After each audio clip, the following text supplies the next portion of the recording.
لیلۃ القدر یہ اندازے والی رات اور یہ فیصلے والی رات کو کہتے ہیں۔ عربی زبان میں لیلہ رات کو کہا جاتا ہے، اور لفظ قدر یہ قدر یا قدور سے ہے، اور اس کا مطلب ہے کسی معاملے کی تدبیر کرنا، دیکھ بھال کرنا، تیار کرنا، معین کرنا، فیصلہ کرنا، جمع کرنا اور حکم عائد کرنا۔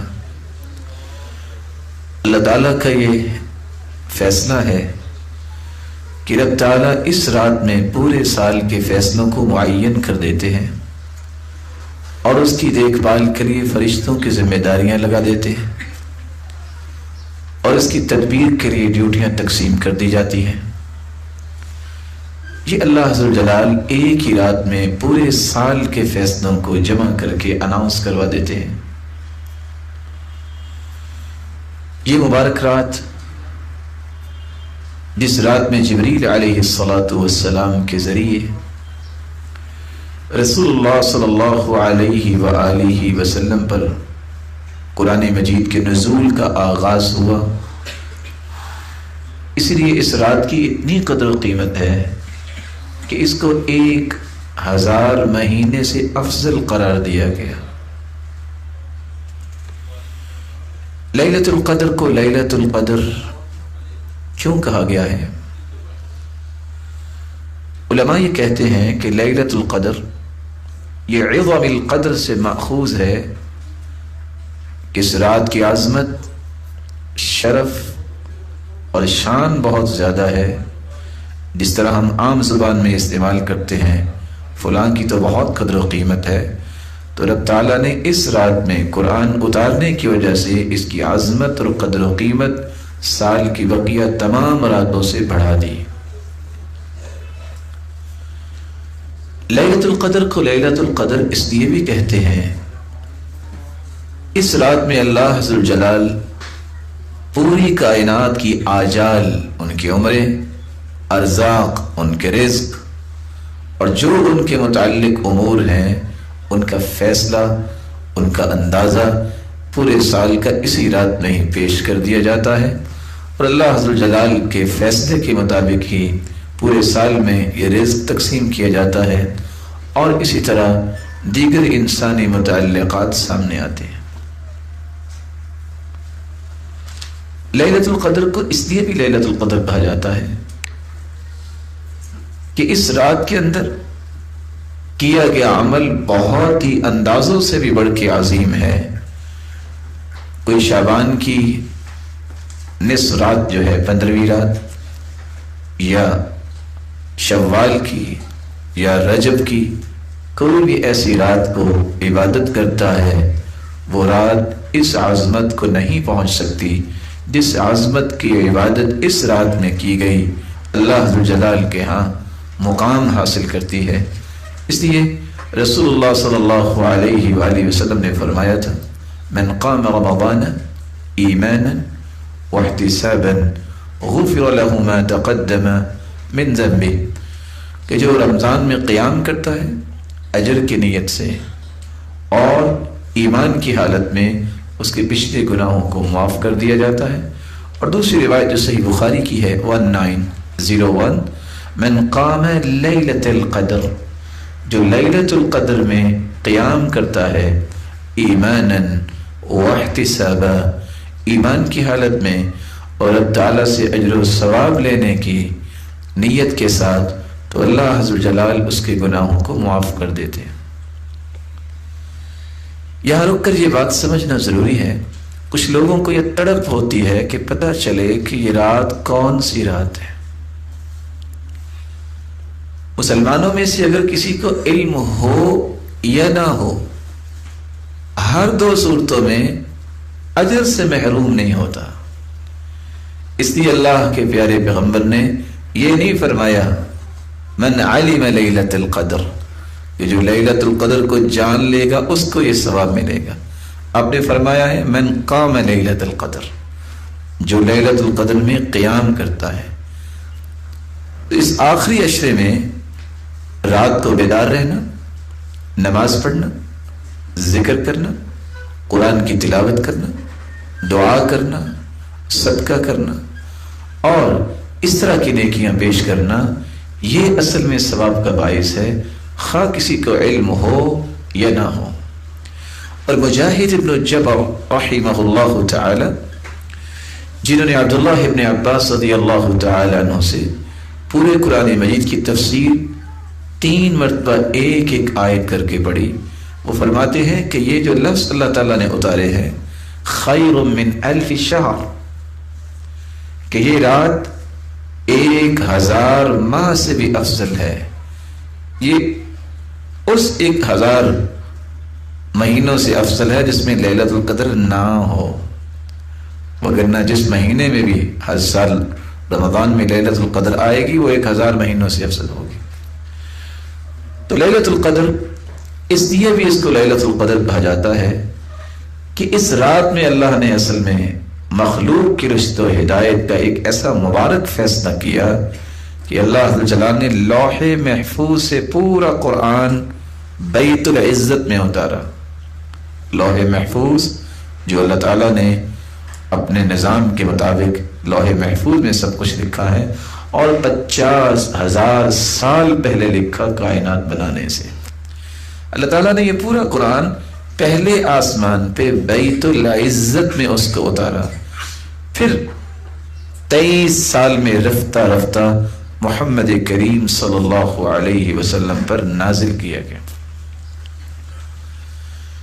لیلۃ القدر کو اس لیے بھی لیلۃ القدر کہا جاتا ہے کیونکہ اس میں اللہ تعالیٰ کے فیصلوں کے اندازے ضبط کر دیے جاتے ہیں، اس لیے اس کو لیلۃ الحکم بھی کہا گیا ہے، فیصلوں والی رات۔ اور وہی فیصلے جو اللہ تعالیٰ نے اس رات میں کیے ہوتے ہیں پورے سال کے اندر انہی کو نافذ کیا جاتا ہے اور وہی نافذ ہوتے ہیں۔ بعض علماء یہ کہتے ہیں کہ لیلۃ القدر کو اس لیے بھی لیلۃ القدر کہتے ہیں کہ اللہ عز و جلال کے اتنے نورانی فرشتے زمین پر اترتے ہیں کہ زمین تنگ ہو جاتی ہے۔ اور قرآن مجید میں اللہ عز و جلال فرماتے ہیں وَأَمَّا إِذَا مَا ابْتَلَاهُ فَقَدَرَ عَلَيْهِ رِزْقَهُ فَيَقُولُ رَبِّي أَهَانَنِ۔ وَأَمَّا إِذَا مَا ابْتَلَاهُ رَبُّهُ، اللہ تعالیٰ اگر کسی کو آزمائش دے، فَقَدَرَ عَلَيْهِ رِزْقَهُ أي ضيق عليه رزقه، اور اس کے رزق کو معمولی سا تنگ کر دے تو کہتا ہے میری تو رب نے توہین ہی کی ہے، میں تو اس لائق نہیں تھا کہ میرے لیے کوئی تنگی آتی۔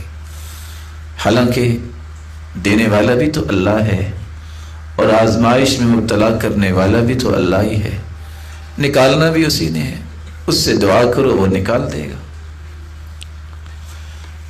اللہ تعالیٰ نے اس رات کی عظمت کو قرآن مجید میں بھی بیان کیا، بلکہ اس سے بڑی عظمت کیا ہے کہ اس رات کے بارے میں رب تعالیٰ نے پوری سورت نازل کر دی جو اس وقت سے آج تک پڑھی جاتی ہے، اور جب تک اللہ تعالیٰ کا حکم ہے، فیصلہ ہے، قیامت نہیں آ جاتی۔ اور اللہ عز و جلال جب تک چاہیں گے اس قرآن کو جب بھی پڑھا جائے گا اس رات کی عظمت کی تلاوت کی جائے گی۔ رب تعالیٰ کا فرمان ہے اِنَّا أَنزَلْنَاهُ فِي لَيْلَةِ الْقَدْرِ وَمَا أَدْرَاكَ مَا لَيْلَةُ الْقَدْرِ لَيْلَةُ الْقَدْرِ خَيْرٌ مِّنْ أَلْفِ شَهْرٍ تنزل الملائكة والروح فيها بإذن ربهم من كل أمر سلام هي حتى مطلع الفجر إنا أنزلناه في ليلة القدر۔ بلا شبہ ہم نے قرآن کو لیلۃ القدر میں نازل کیا۔ وما ادراک ما لیلۃ القدر، اور آپ کو کیا علم کہ لیلۃ القدر کیا ہے؟ سلف صالحین یہ کہا کرتے تھے جہاں بھی قرآن مجید کا انداز یہ آ جائے وما ادراک، آپ کو کیا علم کہ یہ کیا چیز ہے، اس کا مطلب ہے کہ اللہ تعالیٰ کسی عظیم چیز کی خبر دینے لگے ہیں. اس طرح کی آیت کو غور سے سنا کرو. یہ اللہ تعالیٰ کہہ رہے ہیں آپ کو کیا علم کہ یہ کیا ہے. تو یہ انداز جو ہے قرآن کا، یہ کسی عظیم چیز کے بارے میں خبر دینے کا انداز ہے. اور اللہ تعالیٰ نے یہ لیلۃ القدر کے بارے میں بھی یہ انداز اختیار کیا ہے. وما ادراک ما لیلۃ القدر لیلۃ القدر خیر من الف شہر. لیلۃ القدر تو 1000 مہینوں سے افضل ہے. اور 1000 ماہ 83 سال 4 مہینے اگر کوئی عبادت کرے تو اس سے بھی افضل عبادت کا اجر و ثواب اس کو ایک رات میں مل سکتا ہے جب وہ لیلۃ القدر کی رات میں عبادت کرتا ہے. اور آپ جانتے ہیں حدیث کے الفاظ ہیں اعمار امتی ما بین 60 الی 70. میری امت کی عمر جو ہے اس کی ریشو یہ ہے 60 سے 70 کے درمیان. 83 سال 4 مہینے کتنے لوگ زندہ رہتے ہیں؟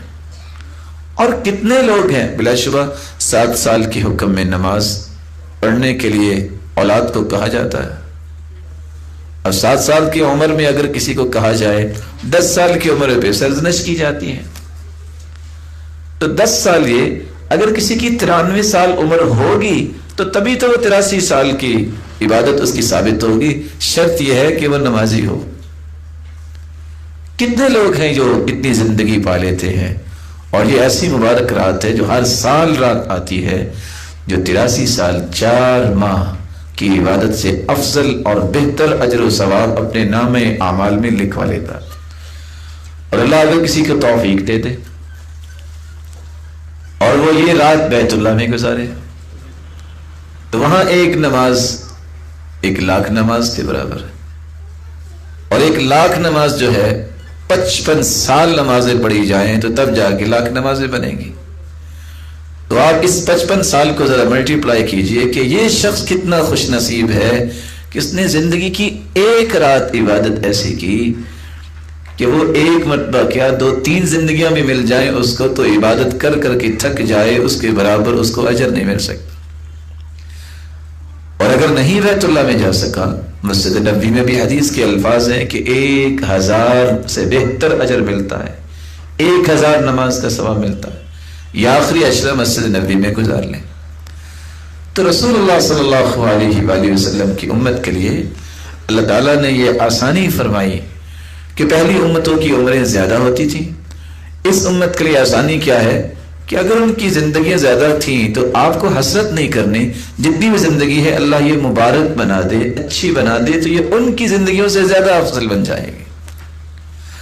قتادہ بیان کرتے ہیں انزل القرآن كله في ليلة القدر من ام الكتاب وهو اللوح المحفوظ.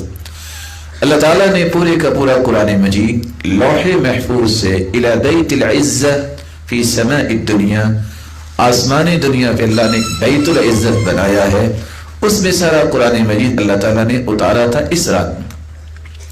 ثم انزل اللہ علی نبیہ فی اللیالی والایام فی 23 سنہ. پھر اسی طرح رفتہ رفتہ دن اور رات 23 سالوں میں اپنے پیغمبر محمد صلی اللہ علیہ وسلم پر اس قرآن کو مکمل کی. رسول اللہ صلی اللہ علیہ وآلہ وسلم نے اس لیے اس مبارک رات کے متعلق یہ الفاظ بول دیے تھے من حرمها فقد حرم الخیر کلہ. صحیح الجامع کی روایت ہے 2247. اس رات سے جو محروم کر دیا گیا وہ بہت بڑی خیر سے محروم ہو گیا. ولا يحرم خيرها الا محروم. کتنی بڑی بات کہہ دی آپ صلی اللہ علیہ وسلم نے کہ اس رات کی خیر سے وہی شخص اپنے آپ کو دور رکھتا ہے جو واقعتاً رب کی رحمت سے محروم ہوتا ہے. اس سے بڑا محروم کوئی نہیں کہ جس کو اللہ نے اتنا مختصر موقع دیا کہ وہ زندگیاں عبادت اور ریاضت میں لگانے والوں کو اتنا مقام نہیں ملتا جتنا اللہ تعالیٰ ایک رات عبادت کرنے والوں کو اتنا مقام عطا کر دیتے ہیں۔ آپ صلی اللہ علیہ وسلم نے فرمایا، سیدنا ابو سعید خدری رضی اللہ تعالیٰ عنہ اس روایت کی راوی ہے، من قام لیلۃ القدر، جو لیلۃ القدر میں قیام کرتا ہے، اور دوسری روایت میں فرمایا اتاکم شہر رمضان شہر مبارک، رمضان کا مہینہ آیا ہے اور یہ برکتوں والا مہینہ ہے، وفیہ لیلۃ ہی خیر من الف شہر من حرم خیرها فقد حرم، اس میں ایک رات ہے جس کو لیلۃ القدر کہتے ہیں، جو اس رات سے محروم ہو گیا وہ اللہ عز و جلال کی بہت بڑی رحمت اور خیر و برکت سے محروم ہو گیا۔ رسول اللہ صلی اللہ علیہ وآلہ وسلم کا فرمان ہے، سلسلہ صحیحہ کی روایت ہے 2205، کہ اس رات میں اللہ تعالیٰ کی رحمت کا نزول تو ہوتا ہے، کتنے فرشتے جو ہیں وہ اس رات آسمان سے زمین پر اترتے ہیں۔ سیدنا ابو ہریرہ رضی اللہ تعالی عنہ سے مروی ہے، رسول مقبول صلی اللہ علیہ وسلم کا فرمان ہے، لیلۃ القدر لیلۃ السابعہ او التاسعہ وعشرین، یا تو 27ویں یا 29ویں رات ہوگی، وَإِنَّ الْمَلَائِكَةَ تِلْكَ اللَّيْلَةَ أَكْثَرُ مِنَ الْأَرْضِ أَكْثَرُ فِي الْأَرْضِ مِنْ عَدَدِ الْحُصَى، زمین میں اتنی کنکریاں نہیں ہیں، اتنے ذرات نہیں ہیں جتنے رب تعالیٰ کے نورانی فرشتے اس رات کو آسمان سے زمین پہ اترتے ہیں۔ رسول اللہ صلی اللہ علیہ وآلہ وسلم نے قرآن مجید کی روشنی میں اس رات کی ایک اور فضیلت بھی بیان کی ہے، اور قرآن مجید کی وہ آیت صحابہ کرام کو بھی سنائی، فیہا یفرق کل امر حکیم، یہ ایسی رات ہے، یفرق کل امر حکیم، ہر چیز کا فیصلہ کیا جاتا ہے۔ تعجب کی بات یہ ہے کہ جن راتوں کے بارے میں فیصلے کی بات آتی ہے امت اس کو بھول گئی اور چند انسانوں کی کشید کی گئی باتوں کے پیچھے چل کے اپنے آپ کو رب کی رحمت سے دور کیا جاتا ہے۔ اس رمضان کے بارے میں اتنا اہتمام نہیں ہوتا جتنا انسان 15ویں شعبان کو اہتمام کر رہا ہوتا ہے، جس کی کوئی بھی دلیل نہیں ہے۔ اور ہم پچھلی مجلس میں بیان کر چکے ہیں کہ رب تعالیٰ نے 3 باتیں قرآن مجید میں بیان کی ہیں، ان تینوں کو سمجھنا چاہیے۔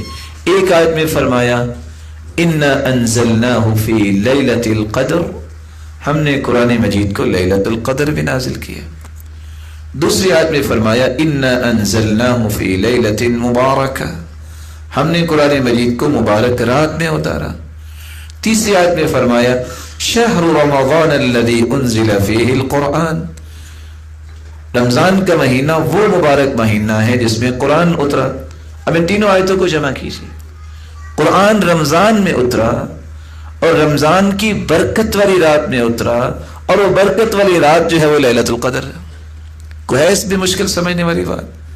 تینوں آیتوں کا سادہ سا مفہوم ہے کہ اللہ تعالیٰ نے قرآن مجید کو رمضان میں اتارا ہے، جو ایک برکت والی رات میں اترا ہے، اور وہ برکت والی رات جو ہے وہ لیلۃ القدر ہے۔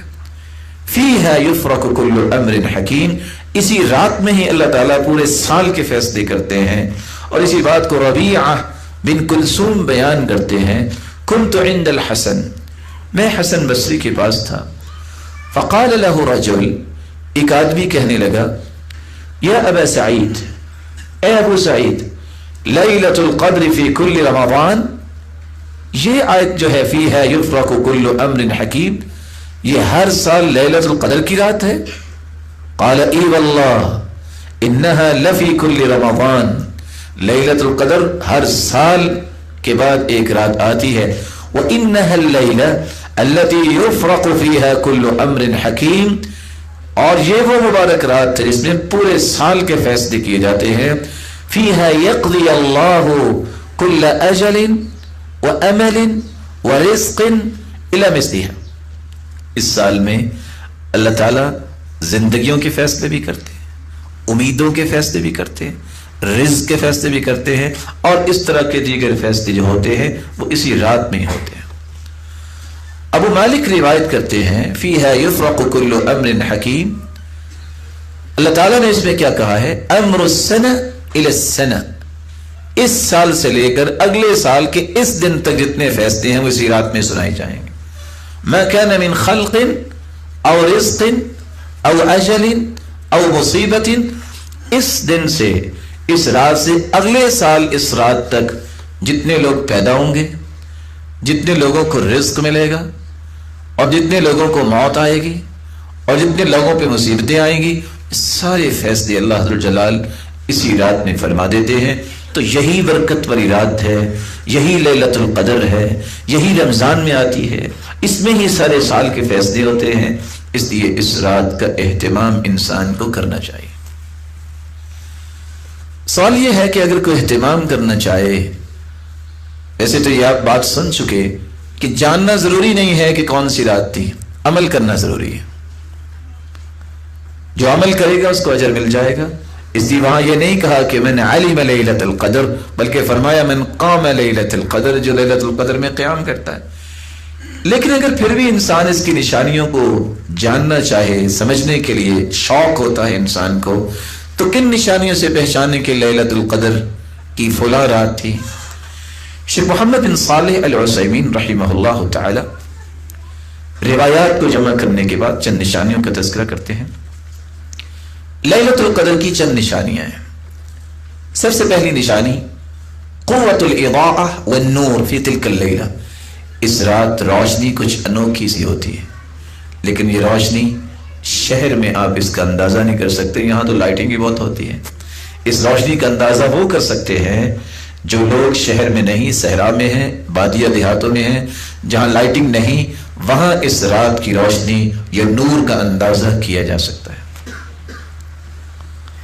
دوسری نشانی الطمأنینہ، اس رات جو انسان کو قلبی سکون محسوس ہوتا ہے وہ بقیہ کسی رات میں محسوس نہیں ہوتا۔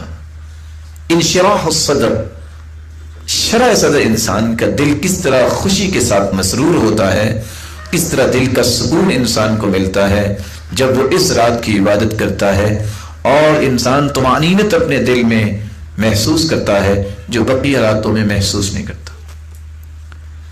تیسری نشانی ان الریاح تکون فیہا ساکنہ، اس رات نہ تو کوئی آندھی آئے گی اور نہ ہی کوئی زلزلہ آئے گا، پرسکون رات، ہوائیں بھی رکی ہوں گی، معمولی جس طرح انسان زندگی میں کبھی محسوس کرتا ہے کہ آج رات کتنی اچھی ہوا، اس انداز سے تھی کہ وہ ہوا بھی تھی اور کوئی شور و غل بھی نہیں تھا، اور کتنی پرسکون اور پرسرور تھی، وہ کیفیت اللہ تعالیٰ اس رات میں پیدا کرتے ہیں جو بقیہ راتوں میں نہیں ہوتا۔ بلکہ عبداللہ ابن عباس رضی اللہ تعالیٰ عنہ نے یہ الفاظ استعمال کیے ہیں جو ابن خزیمہ کی روایت ہے، لیلۃ القدر لیلۃ سمحہ، یہ رات بہت ہی پرسکون اور پرکیف رات ہوتی ہے، طلقہ، بالکل آزاد رات، کوئی گھٹن نہیں، کوئی تنگی نہیں، بلکہ انسان کو انتہائی شرح صدر نصیب ہوتا ہے، لا حارہ ولا باردہ، نہ ہی اس میں کوئی زیادہ گرمی کی شدت ہوتی ہے نہ ہی اس میں سردی کی شدت ہوتی ہے، یہ معتدل رات اللہ تعالیٰ نے رکھی ہے۔ تصبح الشمس صبیحتها ضعیفۃ حمراء، اس رات کے بعد جب سورج نکلتا ہے ضعیفۃ حمراء، اس کی سرخی بہت کمزور ہوتی ہے، شعاعیں نہیں ہوتی، سفیدی ہوتی ہے۔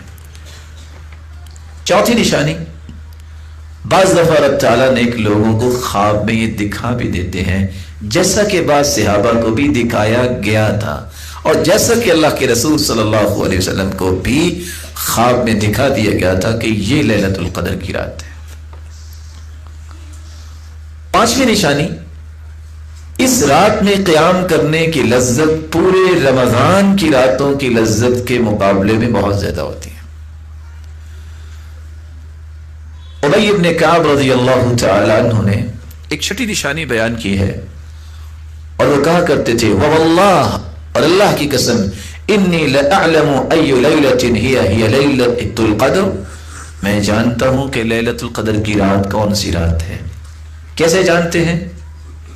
التی امرنا بها رسول اللہ صلی اللہ علیہ وسلم، جس رات کے بارے میں اللہ کے رسول نے ہمیں حکم دیا، کس بات کا؟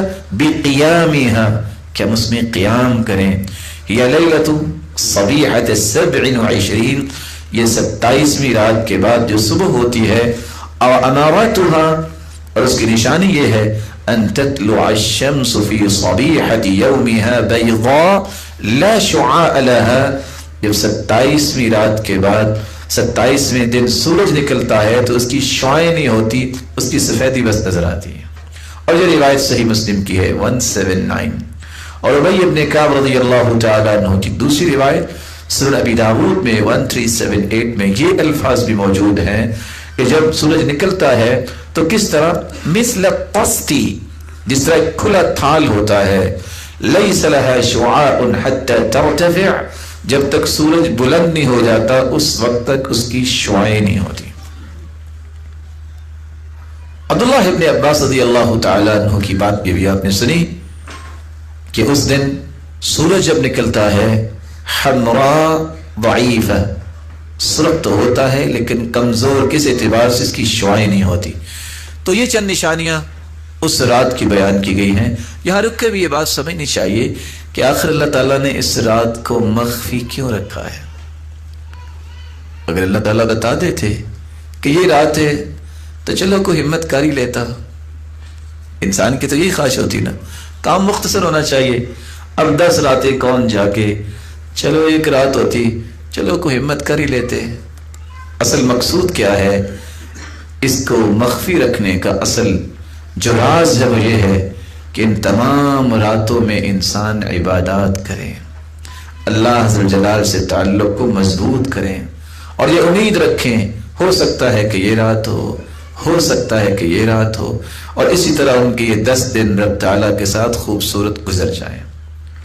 اور اللہ عز و جلال نے اگر اس میں حکمت ہوتی بتانے کی تو اللہ ضرور بتا دیتے. ضرور اس میں اللہ تعالیٰ نے حکمت ایسی رکھی ہے اس کے بارے میں ہمیں علم نہیں ہے.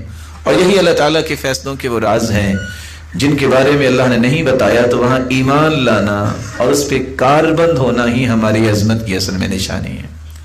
اللہ تعالیٰ نے اس میں کوئی ایسے راز رکھے ہوں گے. سب سے پہلا راز تو یہ ہے جو ہمیں سمجھ آتا ہے، جو ہم سمجھ سکتے ہیں کہ خفیہ چیز، گمنام چیز بے قیمت نہیں ہوتی، جتنی زیادہ خفیہ چیز ہوتی ہے اتنی زیادہ قیمتی ہوتی ہے. اس لیے شہرت کی حرص نہیں ہونی چاہیے. اس طرح اچھل ابل کے کام کرنے کی ضرورت نہیں ہوتی. نہیں کوئی جانتا، رب تو جانتا ہے نا. جیسے لیلۃ القدر کو رب تو جانتا ہے نا کون سی رات ہے. اس لیے کہنے والے نے خوب کہا تھا نا کہ جب اللہ کے رسول نے یہ فرما دیا ہے ان اللہ یحب العبد التقی الغنی الخفی، اللہ کا محبوب وہ انسان ہوتا ہے جو متقی ہو، جو مستغنی ہو لوگوں سے، اور ایسا انسان جس کا دل صاف ستھرا ہے اور وہ خفی ہے، کوئی اس کو جانتا نہیں. سلف صالحین تو رویا کرتے تھے. سفیان ثوری رحمہ اللہ تعالی کہا کرتے تھے نا ابتلینا بالشہرہ، ہمیں شہرت کی آزمائش نے گھیر لیا. اور آپ اس بات کو سمجھیے، شہرت کی جو آزمائش ہے بہت بڑی ہے. شہرت کی آزمائش سے انسان رب سے دور بھی ہو سکتا ہے، اس میں ریاکاری بھی آ سکتی ہے، اور عبادات میں بہت کمزور ہو جاتا ہے. کیوں؟ مجبوری بن گئی. اچھا اس کو ملو اور اس کو ملو اور اس کو ملو. جن لوگوں کے پاس یہ نہیں ہوتا وہ آرام سے اللہ کی عبادت کرتے ہیں، ان کو یہ غرض ہی کو نہیں ہوتی. جتنا انسان جو ہے وہ معاشرے کے اندر مشہور ہوتا ہے اتنے مصائب کا شکار بھی ہو سکتا ہے. اس لیے اللہ تعالیٰ سے دعا یہ کرنی چاہیے کہ اللہ اپنے تعلق سے، اپنی رحمت سے کسی کو دور نہ فرمائے. سب سے بڑی سعادت اور سب سے بڑی شہرت وہ ہے جو آسمانوں کی شہرت ہے، کہ انسان زمین پہ ہے اور اس کی شہرت آسمانوں میں فرشتوں کے سامنے رب تعالیٰ خود کرتے ہیں. اور یہ اس وقت ہوتا ہے جب انسان کے اعمال ایکسیلنس کے درجے پہ ہوتے ہیں. اور آپ یہ بات سن چکے ہیں قبولیت کے 3 درجے. پہلا درجہ یہ ہے کہ آپ نے نماز پڑھی اور اس طرح پڑھی جلدی جلدی کہ کم از کم آپ کو عذاب نہیں ہوگا کہ آپ نے نماز نہیں پڑھی، لیکن ثواب نہیں ملے گا. دوسرا درجہ قبولیت کا یہ ہے کہ آپ نے عبادت اس خوبصورت انداز سے کی کہ عذاب بھی نہیں ہوگا لیکن آپ کو اجر بھی مل جائے گا، ثواب بھی مل جائے گا۔ اور آخری اور تیسرا درجہ قبولیت کا یہ ہے کہ کوئی بھی عبادت، نماز ہے، اس خوبصورت انداز سے آپ نے اہتمام سے، خشوع اور خضوع کے ساتھ آپ نے پڑھی کہ آپ کو عذاب بھی نہیں ملے گا، اجر و ثواب بھی لکھا گیا، لیکن ساتھ اللہ حضر جلال آسمانوں میں فرشتوں کے سامنے تمہاری تعریف بھی کرے، شہرت بھی کریں گے۔ یہ شہرت جو ہے یہ ہر وقت انسان کو مطالبہ ہونا چاہیے کہ اللہ مجھے زمینی نہیں آسمانی شہرت عطا فرما۔ اس لیے کہا کرتے تھے نا ایک لوگ، اللہم اجعل فی عینی صغیرہ واجعل فی اعین الناس کبیرہ، اللہ میری نظروں میں مجھے چھوٹا ہی رکھ، ہاں اللہ فرشتوں کی نظروں میں مجھے بڑا بنا۔ یہ اس وقت بنے گا انسان لوگوں کی نظروں میں جب وہ اللہ کے ہاں بڑا بن جائے۔ تو لیلۃ القدر کو خفیہ رکھا گیا، اس کے نہ جانے کتنے راز ہیں۔ ایک راز تو یہ ہے کہ یہ جو ہر وقت مارا ماری پڑی رہتی ہے کہ میرا نام دنیا میں پھیلے، میں فیمس ہو جاؤں اور میں پاپولر ہو جاؤں، یہ سوچ اچھی نہیں ہے۔ اصل پاپولرٹی وہی ہے جو فرشتے آپ کی آسمانوں پہ کرتے ہیں۔ اور ویسے بھی آپ کو یہ بات تو معلوم ہے کہ جس درخت پہ پھل لگتا ہے نا وہ درخت جھک جاتا ہے۔ اس کی ٹہنیوں کو آپ نے دیکھا ہوگا کہ اس کے اندر جھکاؤ اور تواضع آتی ہے، وہ چھپ کے رہنا پسند کرتا ہے۔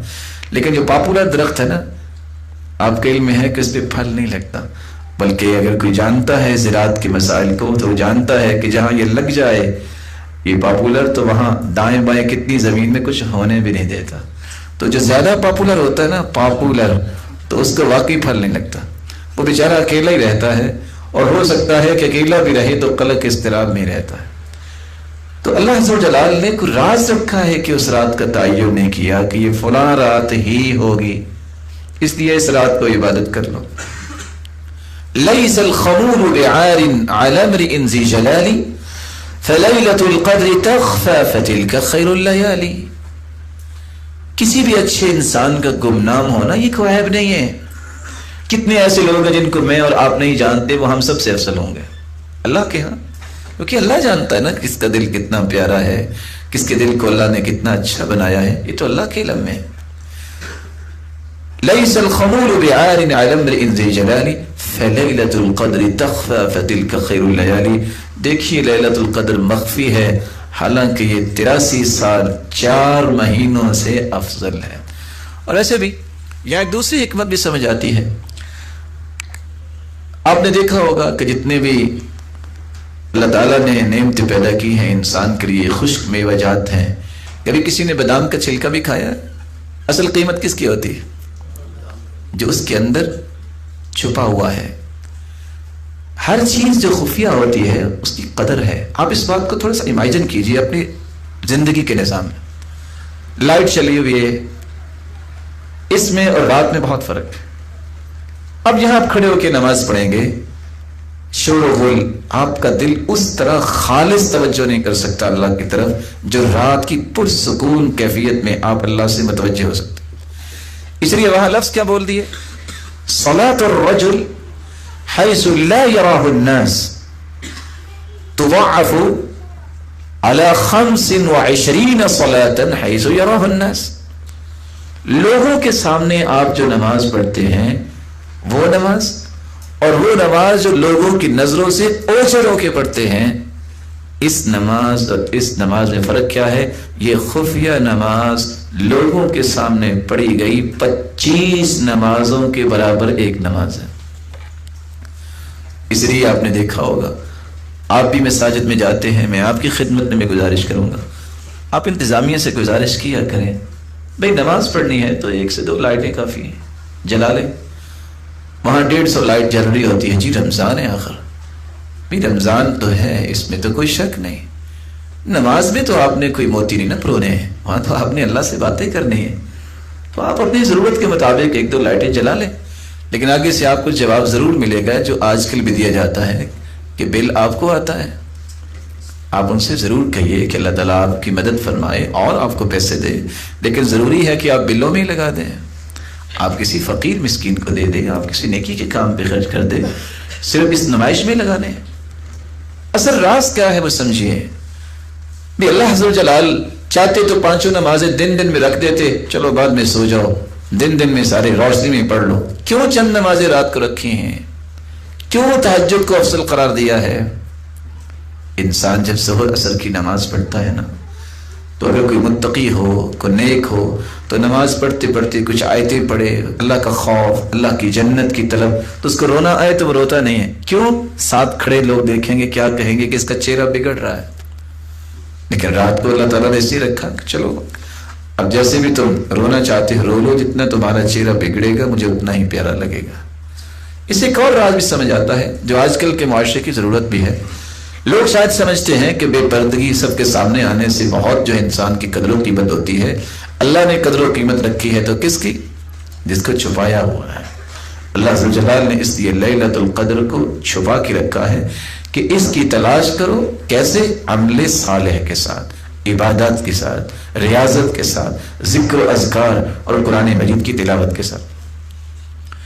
رسول اللہ صلی اللہ علیہ وآلہ وسلم کا فرمان ہے، انی خرجت لاخبرکم بلیلۃ القدر. آپ صلی اللہ علیہ وسلم گھر میں تشریف فرما تھے، آپ کو خواب میں دکھا دیا گیا کہ لیلۃ القدر کون سی ہے. صحیح الجامع کی روایت ہے 2461. آپ جب باہر نکلے، وَتَلَحَّ فُلَانٌ وَفُلَانٌ، تو دو ساتھی آپس میں تو تکرار کر رہے تھے. آپ صلی اللہ علیہ وسلم فرماتے ہیں، میں جب باہر نکلا کہ میں اپنے صحابہ کو بتاؤں کہ یہ رات ہے، فرفعت، جب دو آدمیوں کے جھگڑے کو میں نے دیکھا، میں متوجہ ادھر ہوا، وہ میرے ذہن سے اٹھا لی گئی. وَعَسَىٰ أَن يَكُونَ خَيْرًا لَكُمْ، اور یہ بھی تمہارے لیے بہتر ہے. فَالْتَمِسُوهَا فِي السَّبْعِ وَالتِّسْعِ وَالْخَمْسِ، اس لیے اس کو 7 میں، 9 میں اور 5 میں تلاش کرو. کیا مطلب 7 میں؟ 27ویں میں، 30 میں یعنی 29 میں، اور 5 سے مراد 25ویں. اس کو دونوں طرف سے آپ استعمال کر سکتے ہیں. جب 9 کہیں گے تو آخری 10 دنوں میں آخری رات جو ہے 30ویں سے پہلی بھی 9 ہوگی اور 21ویں میں اس میں آ جائے گی جب اوپر سے گنیں گے. 5ویں ادھر سے اور 5ویں ادھر سے آپ 23ویں اور 25ویں بھی شامل کر لیں گے، اور 7ویں کا معنی 27ویں رات. تو رسول اللہ صلی اللہ علیہ وآلہ وسلم نے امت کو یہ بتا دیا کہ مجھے اس کی خبر دی گئی تھی، میں بتانے آیا. تو یہ ساری کی ساری خیر سے محرومی کس وجہ سے ہوئی؟ 2 آدمیوں کے اس جھگڑے کی وجہ سے. یہاں ایک اور فائدہ مل گیا، امت جب تک اپنے جھگڑے نہیں چھوڑے گی اس کو خیر نہیں ملے گی. دیکھیں کتنی بڑی بات ہے کہ لیلۃ القدر کا مسلمانوں کو علم ہو جانا تھا. اللہ تعالیٰ نے فیصلہ کیا کیا، فَتَلَاحَ فُلَانٌ وَفُلَانٌ، اب 2 آدمیوں کی تو تکرار سے یہ خیر سے محروم امت ہوگی اور پوری امت محروم ہوئی.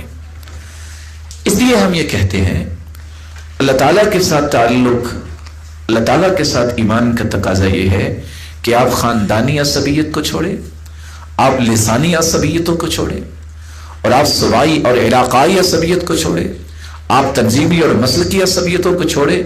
مسلمان کا معنی یہ ہے کہ وہ قرآن و سنت کو ماننے والا ہے. جو قرآن کہہ دے، جو اللہ کے رسول فرما دے، اس کے مطابق اپنی زندگی گزارو. جب تک لڑائیاں نہیں آپ چھوڑیں گے، جب تک یہ جھگڑے اور فساد سے کنارہ کش نہیں ہوں گے، آپ کو خیر و برکت نہیں ملے گی. خیر و برکت اللہ نے اتفاق میں رکھی ہے، اتحاد میں رکھی ہے. یہ خیر و برکت جس کے بارے میں رسول اللہ صلی اللہ علیہ وسلم کا فرمان ہے.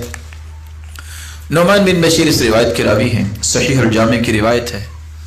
آپ صلی اللہ علیہ وسلم نے فرمایا، من لم یشکر القلیل لم یشکر الکثیر. جس کو تھوڑی چیز دی گئی ہے اگر وہ اس پہ اللہ کا شکر ادا نہیں کرتا، اس کو اگر زیادہ بھی مل جائے نا تو پھر بھی شکر ادا نہیں کرے گا. کیونکہ جس نے شکر کرنا ہے اس کا دل تو پیارا ہے، وہ تو تھوڑی چیز پہ بھی شکر کرے گا. ومن لم یشکر الناس لم یشکر اللہ. جو لوگوں کا شکریہ ادا نہیں کر سکتا وہ اللہ کا بھی شکر گزار نہیں بن سکتا. التحدث بنعمت اللہ شکر وترکها کفر. اللہ تعالیٰ کی دی ہوئی نعمتوں کا اظہار کرنا، ان کو بیان کرنا. الحمدللہ میں قرآن پڑھتا ہوں، الحمدللہ اللہ نے مجھے ایمان دیا ہے اور مجھے نیکی کی توفیق دی ہے اور اللہ کے دین کی دعوت دیتا ہوں. شکر کرنا چاہیے، اظہار کرنا چاہیے. یہ ہے شکر گزاری. وَتَرْكُهَا كُفْرٌ، کسی کے پاس علم ہے چھپا کے بیٹھ جائے، یہ نہ شکری ہے. اللہ نے مال دیا ہے، جان بوجھ کے اس کو جوڑتا ہی جا رہا ہے، اپنے جسم پہ بھی اظہار نہیں کرتا. کبھی اس نے کوئی لباس اچھا پہنا ہی نہیں ہے، کبھی اس نے زبان پہ اچھے کلمات جاری نہیں کیے، ہر وقت واویلا ہی کرتا ہے، روتا ہی رہتا ہے، یہ نہ شکری ہے. خوشی سے انسان کو ہر وقت یہ کہنا چاہیے الحمدللہ، اللہ میں تو اس قابل بھی نہیں تھا جتنے تو نے انعامات دے دیے. آخر میں اس حدیث میں اللہ تعالیٰ کے پیارے پیغمبر نے ایک راز بیان کیا ہے جہاں تک میں پہنچنا چاہتا تھا.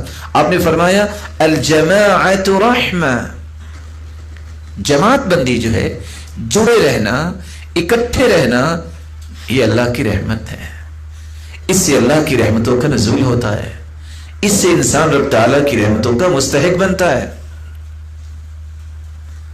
اور ساتھ یہ فرمایا والفرقۃ عذاب، اور اختلافات جو ہیں، افتراق، یہ اللہ کی طرف سے عذاب ہے.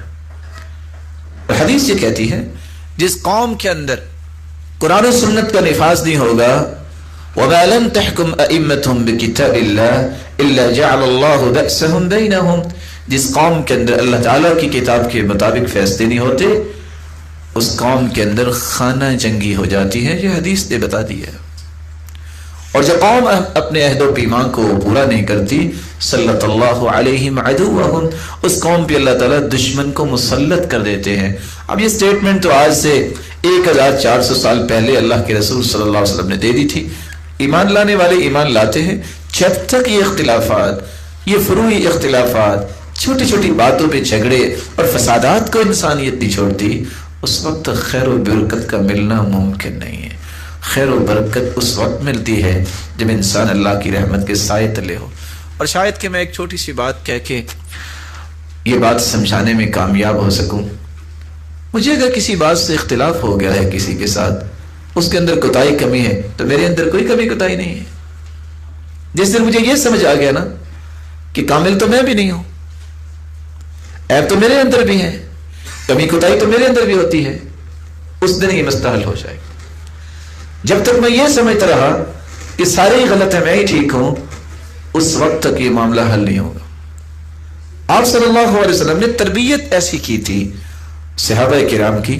سعد رضی اللہ تعالیٰ عنہ تشریف فرمائے، عبد الرحمن ابن عوف رضی اللہ تعالیٰ عنہ تشریف فرمائے، اور سعد رضی اللہ تعالیٰ عنہ کی بیٹی آئی، چھوٹی بیٹی، اور عبد الرحمن بن عوف رضی اللہ تعالیٰ عنہ کھانا کھا رہے ہیں. جب ان کی بیٹی کو دیکھا تو رونے لگ گئے.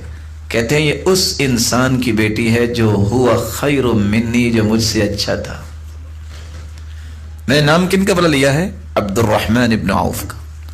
عالمی منڈی میں صف اول کے تاجر ہیں، اور کیسے کمال کے انسان ہیں، کتنے جنگوں میں ان کو کمانڈر بنایا گیا. کیسے کمال کے انسان ہیں کہ یہ پہلی صف میں نماز پڑھتے، حتیٰ کہ سیدنا عمر رضی اللہ تعالیٰ عنہ جب شہید ہوئے ہیں، جب ان کو خنجر مارے گئے، ابو لؤلؤ مجوسی نے مارا، تو وہ تو گر گئے.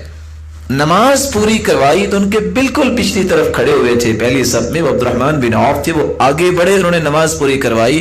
اتنا کمال کا انسان، اور یہ عشرہ مبشرہ میں سے ہیں، یہ عشرہ مبشرہ میں سے ہیں جن کو ایک ہی وقت میں 10 لوگوں کو جنت کی بشارت دی گئی. وہ انسان کہہ رہا ہے یہ اس کی بیٹی ہے جو مجھ سے اچھا ہے. جب تک میں یہ مزاج نہیں بناؤں گا، یہی مزاج پھر ایک دوسرے کا احترام پیدا کرتا ہے. آپ کسی کو عزت دینا سیکھیں، آپ کسی کو احترام دینا سیکھیں. آپ جب کسی کی تکریم کریں گے، رب تعالیٰ آپ کی عزت بنائیں گے. یہ وہ مینٹالٹی ہے جو صحابہ کرام کے پاس تھی. دیکھیں سیدہ عائشہ رضی اللہ تعالی عنہ، ان کو خواب آیا تھا کہ میرے حجرے میں 3 چاند گر گئے. کتنے چاند؟ سید المرسلین اللہ کے پاس چلے گئے تو ان کو بھی آپ کے حجرہ مبارکہ میں ہی دفنایا گیا. تو اپنے باپ سے پوچھتی ہیں مجھے یہ خواب آئی تھی. کہا ایک چاند تو آپ کے حجرے میں آ گیا ہے، باقی 2 کا انتظار کرو. تو وہ کون سے 3 چاند تھے؟ اسی حجرے میں اللہ کے رسول صلی اللہ علیہ وسلم کی قبر مبارک ہے، اور اسی حجرے میں پھر سیدنا ابو بکر کو دفنایا گیا. اور جب سیدنا عمر رضی اللہ تعالیٰ عنہ کو خنجر لگے، انہوں نے اپنے بیٹے کو بھجوایا. کہا جا کے سیدہ عائشہ سے کہو عمر کہتا ہے، امیر المؤمنین نہ کہنا۔ کیوں؟ امیر المؤمنین کہنے سے اس کا مطلب ہے کہ میں اپنی بڑائی بیان کر رہا ہوں کہ امیر المؤمنین کا حکم ہے کہ مجھے اپنے دوستوں کے ساتھ میری قبر بنائی جائے۔ آپ صرف یہ کہنا جا کے کہ عمر کہتا ہے کہ میری قبر بھی یہاں بنائی جائے، اگر وہ اجازت دے دیں تو ٹھیک ہے، وگرنہ مجھے دیگر مسلمانوں کے ساتھ دفنا دینا۔ کیا کہا؟ عمر کہتا ہے۔ یہ ہے وہ سوچ، یہ ہے وہ بصیرت کی بات کہ انہوں نے اپنی بڑائی کو بیان نہیں کیا۔ آخر اللہ تعالیٰ نے ان تینوں چاندوں کو وہاں جمع کیا۔ تو جب تک ہمارے اندر یہ سوچ پیدا نہیں ہوگی کہ دنیا ہی صرف غلط نہیں، میرے اندر بھی کمی کوتاہی ہے، اتفاق نہیں ہوتا، گیو اینڈ ٹیک کا عمل ہی دنیا میں چلتا ہے، کچھ ماننا پڑتا ہے، کچھ منوانا پڑتا ہے۔ اور یہاں میں ایک حدیث پیش کر دوں جو آپ کو زندگی میں یاد رہنی چاہیے، لَوْ لَمْ تُذْنِبُوا، حدیث میں آتا ہے اگر تم گناہ نہ کرو، کوئی گناہ بھی نہ کرو، کوئی گناہ نہیں ہے، تمہارا اتنا ہی گناہ بڑا ہے کہ تم یہ سمجھو کہ میرے جیسا کوئی نہیں ہے، آپ کوئی گناہ نہیں کرتے۔ اگر عجب آ جائے کہ میرے جیسا کوئی نہیں، یہ بھی بہت بڑا گناہ ہے۔ اور حدیث میں یہی تو آتا ہے کہ اگر تم گناہ نہ کرو تو اللہ تعالیٰ ایسی قوم پیدا کریں گے جو گناہ کرے گی اور پھر توبہ کرے گی، وہ اللہ تعالیٰ کے ہاں محبوب بن جائیں گے۔ اور سچ کسی نے کہا نا کہ جہنم بھی گنہگاروں سے بھری جائے گی اور جنت میں بھی گنہگار جائیں گے۔ وہ کیسے؟ وہ ایسے ہے کہ گناہ تو، غلطی تو، کوتاہی تو ہر ایک سے ہوتی ہے۔ کل بنی آدم خطا، یہ حدیث ہے، ساری کی ساری انسانیت خطا کار ہے۔ وخیر الخطائین التوابون، لیکن بہترین خطا کار وہ بن جاتے ہیں جو توبہ کر لیتے ہیں۔ اسے پتہ چلا کہ کمی کوتاہی تو ہر ایک سے ہوتی ہے، لیکن جو اللہ سے توبہ کر لیتا ہے، جو اللہ تعالیٰ سے پر امید رہتا ہے کہ میرا رب مجھے معاف کرے گا جب میں سچی توبہ کر لوں گا، تو اللہ اس کو جنت کی راہ کی طرف لے جاتے ہیں۔ تو میں ایک بار پھر اس بات کو دہرانا چاہوں گا کہ لیلۃ القدر کی رات کا تعین جو تھا وہ اللہ کے رسول صلی اللہ علیہ وسلم کو خواب میں دکھایا گیا، اور آپ بتانا چاہتے تھے اس خیر سے محرومی ہوئی تو دو لوگوں کی تو تکرار اور بحث کی وجہ سے۔ اس لیے مسلمانوں کو کج بحثی نہیں کرنی چاہیے، جھگڑوں میں نہیں پڑنا چاہیے۔ آپ جب بھی جھگڑے کے مسائل سامنے آ جائے، آپ فوراً سلنڈر کر جائے، پیچھے ہٹ جائے، نہیں میں جھگڑا نہیں کروں گا، کیونکہ اس میں خیر نہیں ہے، اس میں برکت نہیں ہے۔ برکت کس میں ہے کہ میں حق کی تلاش میں رہوں، حق کی بات مانوں، کوئی چھوٹا بھی کہہ دے میں مان جاؤں۔ وہ صحابی ابو موسیٰ اشعری آئے، سیدنا عمر رضی اللہ تعالیٰ عنہ کے گھر آ کے دروازہ نوک کیا، 1 مرتبہ 2 مرتبہ 3 مرتبہ سلام کہا اور واپس چلے گئے۔ سیدنا عمر اپنی امور مملکت میں مشغول تھے، وہ جواب نہیں دے پائے۔ جب فارغ ہوئے تو کہتے ہیں من بالباب، کون ہے دروازے پہ؟ اور وہ تو جا چکے تھے۔ انہوں نے کیوں نہیں بات آگے سے سنی؟ یہ بھی سنت ہے۔ آپ صلی اللہ علیہ وسلم ایک شخص کا جواب دے رہے تھے، ایک شخص نے کہا کہ میری بات آپ نے توجہ نہیں کی، جب آپ نے پہلے کی بات سن لی، جواب دے دیا، پھر فرمایا این اراہ السائل، وہ جو سوال کرنے والا تھا وہ کدھر ہے؟ پہلے جو ہوتا ہے اس کو پہلے فارغ کرتے ہیں۔ اور وہ کیوں چلے گئے 3 مرتبہ نوک کرنے کے بعد؟ وہ بھی دین ہی تھا، کیونکہ آپ صلی اللہ علیہ وسلم کی حدیث انہوں نے سنی ہوئی تھی، الاذن ثلاثا، 3 مرتبہ اجازت لیتے ہیں، اجازت مل جائے تو آ جاؤ وگرنہ واپس چلے جاؤ۔ آج ہمیں تو غصہ آ جاتا ہے نا کہ ہاں میں اتنی دور سے آیا تو یہ تو ملے ہی نہیں مجھے۔ صحابہ کا یہ انداز نہیں تھا، یہی وہ انداز ہے جو ہم سمجھتے ہیں کہ میں بہت چیز ہوں۔ سیدنا عمر نے بلا بھیجا، کب بلاؤ؟ ہاں بھئی ابو موسیٰ اشعری واپس کو چلے گئے۔ کہا اللہ کے رسول کا فرمان ہے الاذن ثلاثا، 3 مرتبہ اجازت دو واپس چلے جاؤ۔ کہا یہ حدیث ثابت کرو وگرنہ آج میں تمہیں بتاؤں گا۔ وہ ڈر گئے، سیدنا عمر نے کہہ دیا ہے۔ وہ جلدی سے مسجد میں گئے، وَكَانَ مَزْعُورًا، خوف زدہ۔ صحابہ سے کہتے ہیں کہ آپ میں سے کوئی صحابی ہے جس نے یہ حدیث سنی؟ یہ انویسٹیگیٹ کرنا کہ حدیث ہے بھی ہے کہ نہیں ہے۔ فَقَامَ أَصْغَرُ الْقَوْمِ، صحابہ جو بیٹھے تھے سب سے چھوٹی عمر کے ابو سعید خدری تھے اس وقت مسجد میں، کہتے ہیں میں آپ کے ساتھ چلتا ہوں، یہ حدیث تو میں نے بھی سنی ہوئی ہے۔ ابو سعید خدری اٹھے، خلیفۃ المسلمین کے پاس گیا، کہتے ہیں ہاں میں نے حدیث سنی ہے، الاذن ثلاثا، 3 مرتبہ اجازت دیتے ہیں۔ کہا ٹھیک، اگر حدیث ہے تو پھر عمر کوئی بات نہیں کر سکتا۔ یہ مینٹالٹی آج چاہیے، حدیث آپ کے سامنے کوئی چھوٹا بھی پیش کر دے، قرآن کی آیت آپ کے سامنے کوئی آپ سے چھوٹا بھی پیش کر دے، وہ چھوٹا نہیں ہے، اس دلیل اور برہان کی وجہ سے وہ بڑا ہو گیا ہے، کیونکہ اصل تو دلائل ہوتے ہیں، اور دلائل بھی قرآن و سنت کے، اس سے جھگڑے ختم ہوں گے۔ اگر آپ اپنے قد کاٹ کو ہی ثابت کرتے رہیں کہ میرا کلہ بہت بڑا ہے اور میرا وزن اور ویٹ بہت بڑا ہے تو آپ کو میری بات ماننی ہوگی، یا میرا عہدہ بڑا ہے، تو یہ تو منوانے کا کوئی طریقہ نہیں ہے۔ آپ کے وزن اور ویٹ کو کیا دیکھیں، آپ کے وزن ویٹ کو ہم مان لیں تو محمد مصطفیٰ کے فرمان کا وزن کون کر سکتا ہے؟ اسی سب سے آسان طریقہ، 3 اس کے پہلو ہے، میں آپ کی خدمت میں پیش کر دیتا ہوں۔ آپ زندگی میں کسی سے کچھ بھی آپ کو اختلاف ہو، احترام، اخلاق اور نرمی آپ مت چھوڑیے، پہلی بات۔ دوسری بات، اللہ کے رسول کی بات کو نہیں مانتا تھا تو آپ یہ نہیں کہتے تھے یا اللہ میری بات نہیں مانی تو اس کو جہنم لے جا، وہ کوشش پھر بھی جاری رکھتے تھے۔ مایوس نہ ہوئے، نہ جانے وہ کل کو آپ سے بھی اچھا بن جائے، اور ایسا ہوتا ہے۔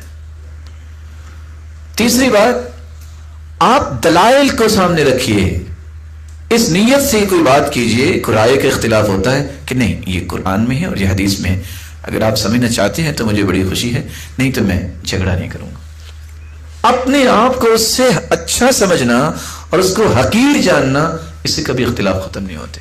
جب تک آپ یہ کیفیت نہیں پیدا کر لیتے، معاشرے کے اندر کبھی بھی اتحاد و اتفاق کی فضا قائم نہیں ہوگی۔ رب تعالیٰ سے دعا ہے کہ اس اتحاد و اتفاق کی امت کو توفیق عطا فرمائے جو جھگڑے سے دور ہو، جس میں ایک دوسرے کا احترام کرنے والے ہوں اور ایک دوسرے کو عزت دینے والے ہوں۔ لیلۃ القدر کس رات میں آتی ہے؟ ابھی آپ نے سنا کہ اللہ کے رسول بتانے آئے تھے، بھلا دیا گیا۔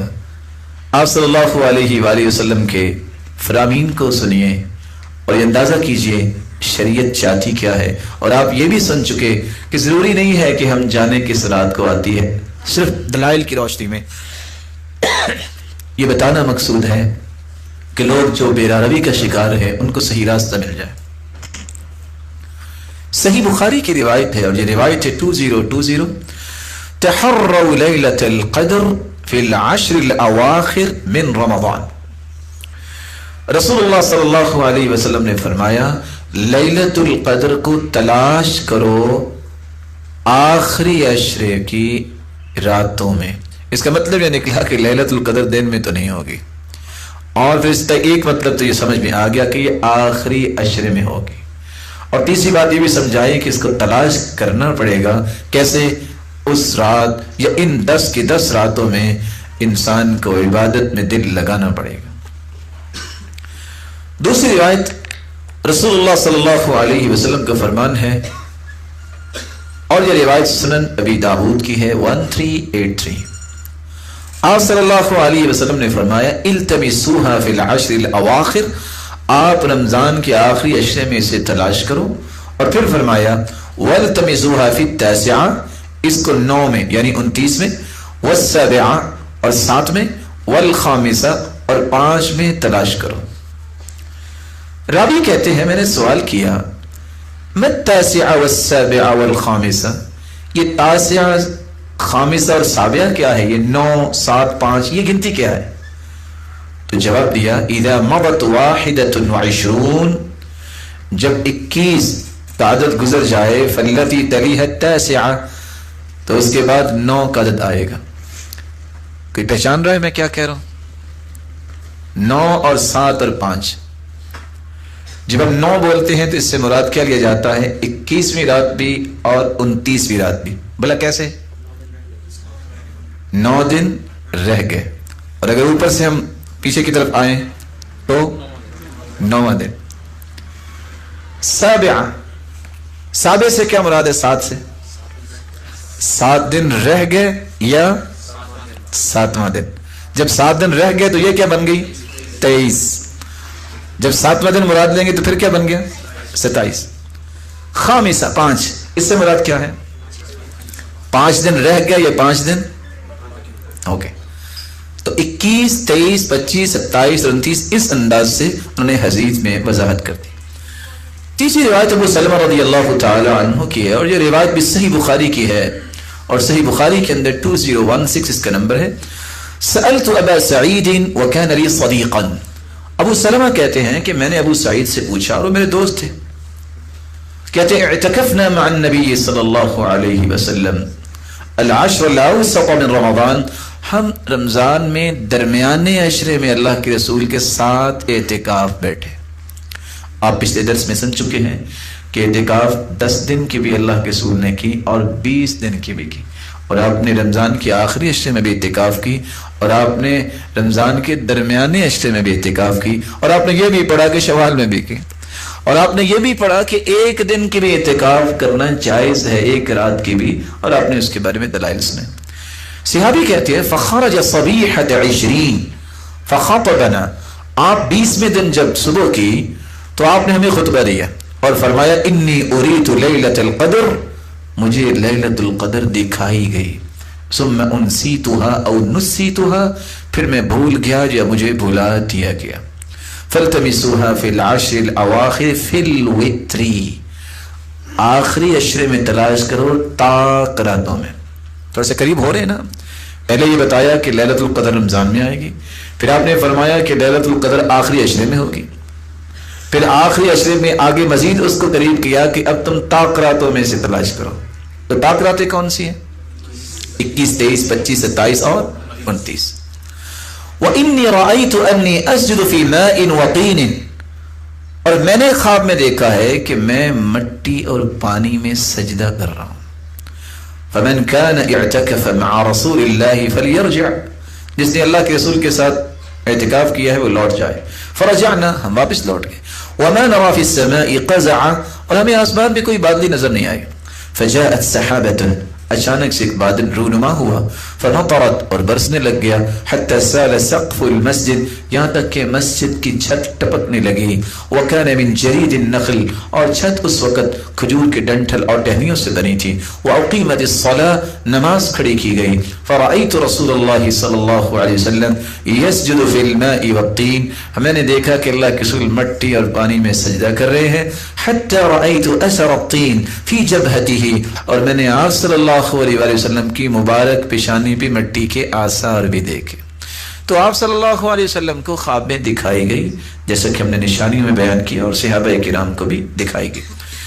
یہاں ایک اور حدیث ہے, آپ صلی اللہ علیہ وسلم نے فرمایا, اور یہ مسند احمد کی روایت ہے 11679, اطلبوا لیلۃ القدر فی العشر الاواخر, لیلۃ القدر کو طلب کرو آخری عشرے میں, فی 9 یبقین, جب 9 دن باقی رہ جائے. و7 یبقین, جب 7 دن باقی رہ جائیں. و5 یبقین, جب 5 دن باقی رہ جائیں. و3 یبقین, اور کتنے دن باقی رہ جائیں؟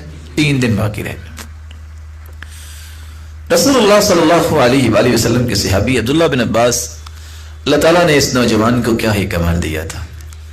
سچی بات یہ ہے کہ انسان جب کسی میدان میں نکلتا ہے تو اس کے سامنے کچھ شخصیات ہوتی ہیں کہ مجھے متاثر ہوتا نا انسان کہ میں اس کو اپنا آئیڈیل سمجھتا ہوں. کتنے نوجوان جو کھیل کود میں ہیں وہ کسی کھلاڑی کو اپنے آئیڈیل سمجھتے ہیں. اگر کسی نے علم و معرفت کے میدان میں قدم رکھا ہے تو میں اسے یہ مشورہ دوں گا کہ وہ ایک مرتبہ عبداللہ ابن عباس کی زندگی کو ضرور پڑھے. یہ 16 سالہ بچہ جو مفتی بن گیا, اور ایسا علم اللہ تعالیٰ نے اس کو عطا کیا جو بڑے بڑے صحابہ کے پاس نہیں تھا, اس کا راز بھی ضرور سمجھے کہ جو عقیدہ اور دل اللہ تعالیٰ نے اس کو پیارا دیا تھا کہ جس کے نتیجے میں اتنا انعام ملا, اور استاد کی جو دعائیں عبداللہ بن عباس نے دی کہ اللہ کے رسول نے خصوصاً ان کو اپنے سینہ اطہر سے لگا کے 2 دعائیں دی تھیں, اللہم علمہ التأویل وفقہہ فی الدین, یا اللہ اس کو دین کی سمجھ عطا فرما دے اور اس کو قرآن کا علم سکھا دے. واقعتاً ایسی فقاہت, ایسی سمجھ, ایسی فراست اور بصیرت اور علم کسی کو اللہ نے عطایا نہیں. اور تیسرا راز جہاں تک میں پہنچنا چاہ رہا ہوں, اللہ کی رحمت کے بعد, استاد کی دعاؤں کے بعد, ان کا سینہ بہت پیارا تھا, دل بہت خوبصورت تھا. کیسا دل؟ وہ کہتے تھے میں جب پڑھانے بیٹھتا ہوں تو میں کہتا ہوں یا اللہ مجھ سے پڑھنے والوں کو مجھ سے بھی بڑا عالم بنا دے. میں نہیں سمجھتا کہ یہ بات اس کا وزن میں کر سکتا ہوں اور آپ کر سکتے ہیں کہ نہیں. یہ وہ مینٹیلٹی ہے. ہم کہتے ہیں لوگ بڑے ضرور بنے لیکن مجھ سے نہیں بڑا بننا. خبردار, یہ جو خواہش ہے نا جو میری کمی کوتاہی کی وجہ سے میں اچھا کام نہیں کر سکا، میں زیادہ کام نہیں کر سکا، نہ جانے اللہ کس کے ہاتھ پہ اتنی خیر رکھ دے اور معاشرے میں وہ خیر اس کی وجہ سے آ جائے، تو مجھے تو خیر چاہیے، مجھے تو اللہ کی رحمت چاہیے، میں سبب تو بن گیا نا کسی کے اس خیر کا، تو اس کی بھی مجھے نیکی مل جائے گی۔ خوش ہونا چاہیے جب کوئی دوسرا بھی کام کرے، خوش ہونا چاہیے۔ الحق ابلج ولو ظہر علی ید غیری، حق ہی ہے، وہ میرے اور آپ کے ہاتھ پہ نہیں ظاہر ہوا، کسی کمی کوتاہی کی وجہ سے کسی دوسرے کے ہاتھ پہ ظاہر ہوتا ہے تو وہ حق ہے۔ یہ نہیں ہے کہ جو میرے ہاتھ پہ ظاہر ہوگا وہ تو حق ہے، اگر میرے کسی اور بھائی کے ہاتھ پہ ظاہر ہوا تو وہ حق نہیں ہے، ایسا نہیں ہے۔ اس لیے ہمیشہ اس بات کی طرف رکھنی چاہیے کہ معاشرے میں بہتری آئے، کوئی بھی لے آئے۔ اور دوسرا، جب بھی بارش ہوتی ہے بہت خوش ہوتے تھے۔ کسی نے پوچھا آپ کی کوئی زمین ہے؟ کہتے ہیں میری زمین تو نہیں ہے، لیکن اصل میں مسلمانوں کی خوشی پہ مجھے خوشی بہت ہوتی ہے۔ یہ راز ہے جس کو آج امت بھول گئی۔ اور تیسرا، وہ کہتے تھے کہ جب بھی کوئی پتہ چلتا کہ فلاں شخص اس نے فیصلہ اچھا دیا ہے تو کہتے کسر اللہ من امثالی، اللہ تعالیٰ ایسے عدل کرنے والے اور پیدا کرے۔ لوگ پوچھتے آپ کا کوئی کیس ہے، کوئی مسئلہ ہے؟ کہتے نہیں، زمین پہ عدل مجھے پسند بہت ہے۔ یہ پسند اور یہ چیزیں جب انسان کے دل میں آ جاتی ہیں پھر معاشرے میں خیر و برکتی آتی ہے۔ اللہ عز و جلال ایسی ہی صلاحیتیں سب کو نصیب فرمائے۔ خلیفہ وقت اپنے بیٹے کا نکاح کرنا چاہتا تھا، نہیں کی ہوگا کوئی خلیفہ، اس نے اعلان کر دیا کہ میں کس کو جا کے کہوں کہ مجھے جو ہے وہ اپنی بیٹی کا ہاتھ دے میرے بیٹے کے لیے۔ اچھا، میں اعلان کرتا ہوں کہ اس شہر کے اندر جس نے قرآن مجید حفظ کیا ہے وہ رات کو اپنے چھت پہ قندیل جلا دے۔ رات کا جب سما ہوا تو پورا شہر روشن تھا، بڑا پریشان ہوا، یہ کیا ہو گیا؟ اس نے اگلے دن ایک شرط بڑھا دی، کہتے اچھا جس کو موطا امام مالک حدیث کی سب سے پہلی کتاب ہے وہ اور قرآن حفظ ہے وہ اپنے گھر کی چھت پہ قندیل جلا دے۔ دیکھا تو پھر بھی شہر روشن تھا، وہ رونے لگ گیا۔ اس امت میں ابھی بھی اتنی خیر باقی ہے، ابھی بھی ایسی اللہ تعالیٰ کی نیک گھرانے ہیں جنہوں نے اپنی بچیوں کی اتنی تربیت کی ہے کہ ان کو موطا امام مالک یاد ہے اور ان کو قرآن کا حفظ ہے۔ اور آج مینٹالٹی کیا ہے؟ سچا واقعہ، ایک شخص تھا تو بھائی اس کو پتہ چلا کہ اللہ تعالیٰ نے ایک اچھے گھر کے بارے میں کہ انہوں نے کہا کہ ٹھیک ہے وہاں اس کا نکاح ہوگا، تو وہ بچی حافظ قرآن ہے، وہ کہتا ہے میں نے نہیں کروانا، میں نے اس کو تراویح پڑھانی تھی۔ آپ سوچئے کس انداز کی سوچ بن گئی ہے کہ قرآن کی عظمت کی بجائے اس کو مذاق کا نشانہ بنایا جا رہا۔ یہ جب تک قرآن اور حدیث کا علم نہیں آتا یہ سوچیں نہیں آتی ہیں۔ اس لیے جتنی بھی دوڑ کو لگانا ہے لگا لے، سوائے شرمندگی کے اس کے سامنے کوئی راستہ نہیں ہوگا۔ ان حسرتوں اور شرمندگی اور ندامتوں سے بچنے کا صرف ایک راستہ ہے جس کو کہتے ہیں القرآن والسنہ۔ اللہ نے کیا فرمایا اور اس کے رسول نے کیا فرمایا، یہ دو ہی چیزیں ایسی ہیں جو اس پہ کاربند ہو جاتا ہے وہ کبھی حسرتوں کا شکار نہیں ہوتا، کبھی شرمندگیوں کا شکار نہیں ہوتا۔ اللہ تعالیٰ معاشرے کے اندر یہ پیدا فرمائے۔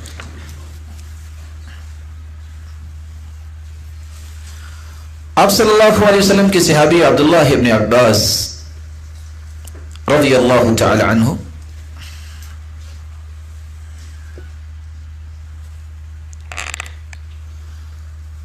عمر بن خطاب رضی اللہ تعالی عنہ کے پاس کچھ صحابہ بیٹھے تھے، مہاجرین بیٹھے بیٹھے انہوں نے بات شروع کر دی اور انہیں لیلۃ القدر کے متعلق بات کی۔ لیلۃ القدر کے متعلق جب بات شروع ہوئی کسی نے کچھ کہا اور کسی نے کچھ کہا۔ عبداللہ بن عباس رضی اللہ تعالی عنہ خاموش رہے اور وہ بھی بیٹھے تھے۔ یہ ہے وہ علامت جو آج معاشرے میں ہونی چاہیے۔ جوہری جو ہوتا ہے نا، ہیرے کی قدر و قیمت وہی جانتا ہے، لیکن مصیبت یہ ہے کہ آج جوہری ملے کہاں سے۔ عمر رضی اللہ تعالیٰ عنہ خلیفہ تھے، سب کی باتیں سن کے تو فوری طور پہ کہتے ہیں یا ابن عباس ما لک صامت لا تتکلم تکلم ولا تمنعك الحداثہ۔ عبداللہ بن عباس آپ کیوں خاموش ہیں؟ آپ بھی کچھ بولو نا۔ آپ اس لیے ڈر کے بیٹھے ہیں کہ میں عمر میں چھوٹا ہوں تو کوئی مجھے کچھ کہہ نہ دے۔ کوئی کچھ نہیں کہے گا، بولو۔ ہم تو صرف یہ کہہ کے چپ کروا دیتے نا، اے تم چھوٹے ہو خاموش ہو جاؤ، نہ جانے وہ مجھ سے بڑی بات کر جائے، مجھ سے اچھی بات کر جائے۔ یہی اعتماد دینا چاہیے چھوٹوں کو۔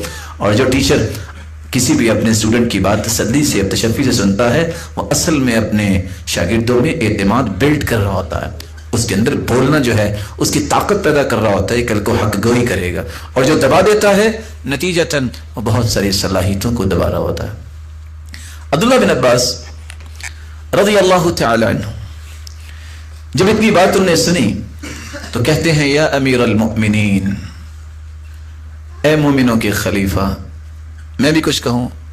ان اللہ وتر یحب الوتر، اللہ یکتا ہے، وطر ہیں، اور اللہ وطر کو ہی پسند کرتے ہیں۔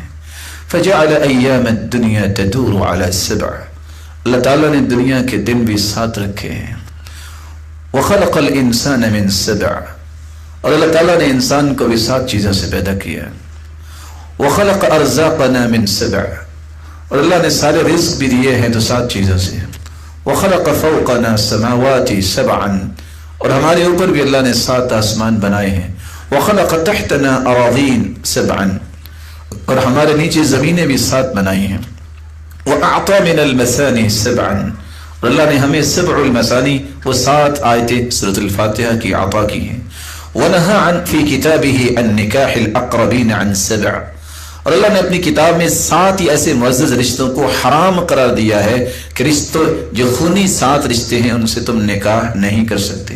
وَقَسَّمَ الْمِيرَاثَ فِي كِتَابِهِ عَلَى 7، اور اللہ تعالیٰ نے جو وراثت کی تقسیم کی بات کی ہے تو 7 ایسے حصے بیان کیے ہیں جن کو وراثت ملے گی، ان کا نام لیا ہے۔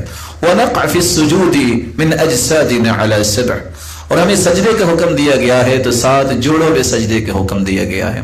وطاف رسول اللہ صلی اللہ علیہ وسلم بالکعبۃ 7، اللہ کے رسول نے اگر طواف بھی کیا ہے تو 7 چکر لگائے ہیں۔ وبین الصفا والمروہ 7، اور صفا اور مروہ کے درمیان بھی 7 چکر لگائے ہیں۔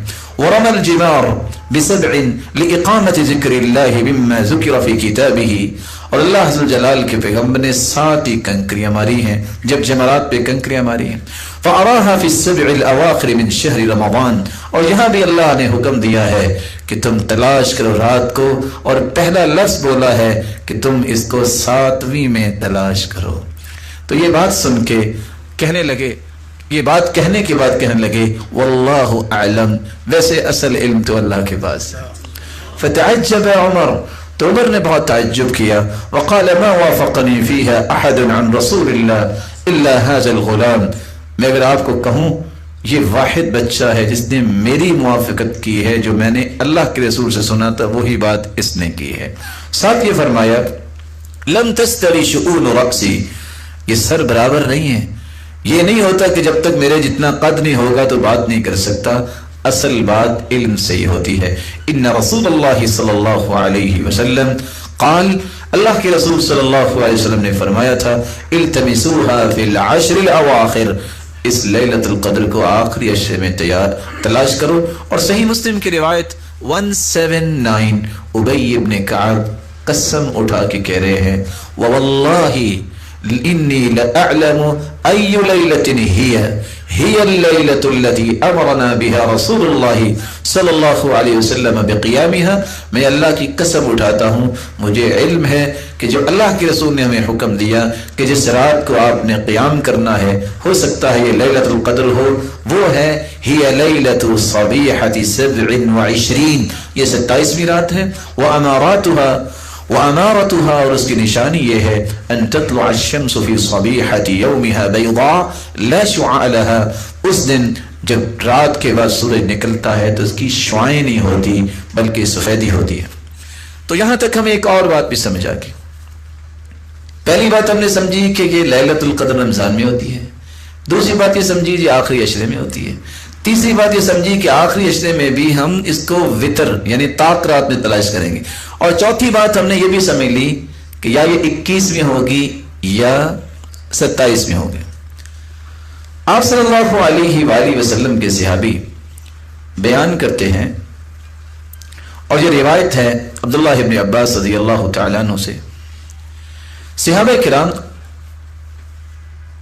اس رات کی تلاش میں جہاں ان کی کوشش ہوتی وہاں اس بات کی بھی کوشش ہوتی کہ ہمیں پتہ چل جائے اور ہم اس بات میں خوشی محسوس کریں کہ ہم ان لوگوں کی صف میں شامل ہو گئے ہیں جن کو یہ رات نصیب ہوئی، کیونکہ اس سے محروم ہونے والا یہ وہ انسان ہے جو بہت بڑی خیر سے محروم ہو گیا۔ سورت لیلۃ القدر، جس سورت میں اس کا تذکرہ ہے، آپ میں سے سب کو یاد ہوگی؟ کوئی بتائے گا کہ لیلۃ القدر کے حروف کتنے ہیں؟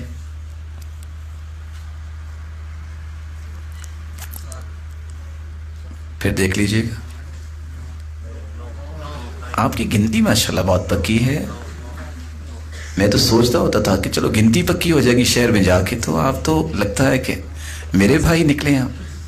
کتنے حروف؟ لو ماشاءاللہ، ہم اختلاف دور کرنے کی بات کر رہے ہیں۔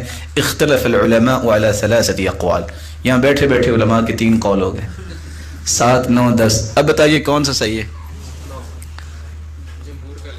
جمہور کا قول ٹھیک ہے، 9 ہے۔ کچھ لوگوں نے یہ بھی اندازہ لگایا ہے کہ لیلۃ القدر کس رات میں ہوگی۔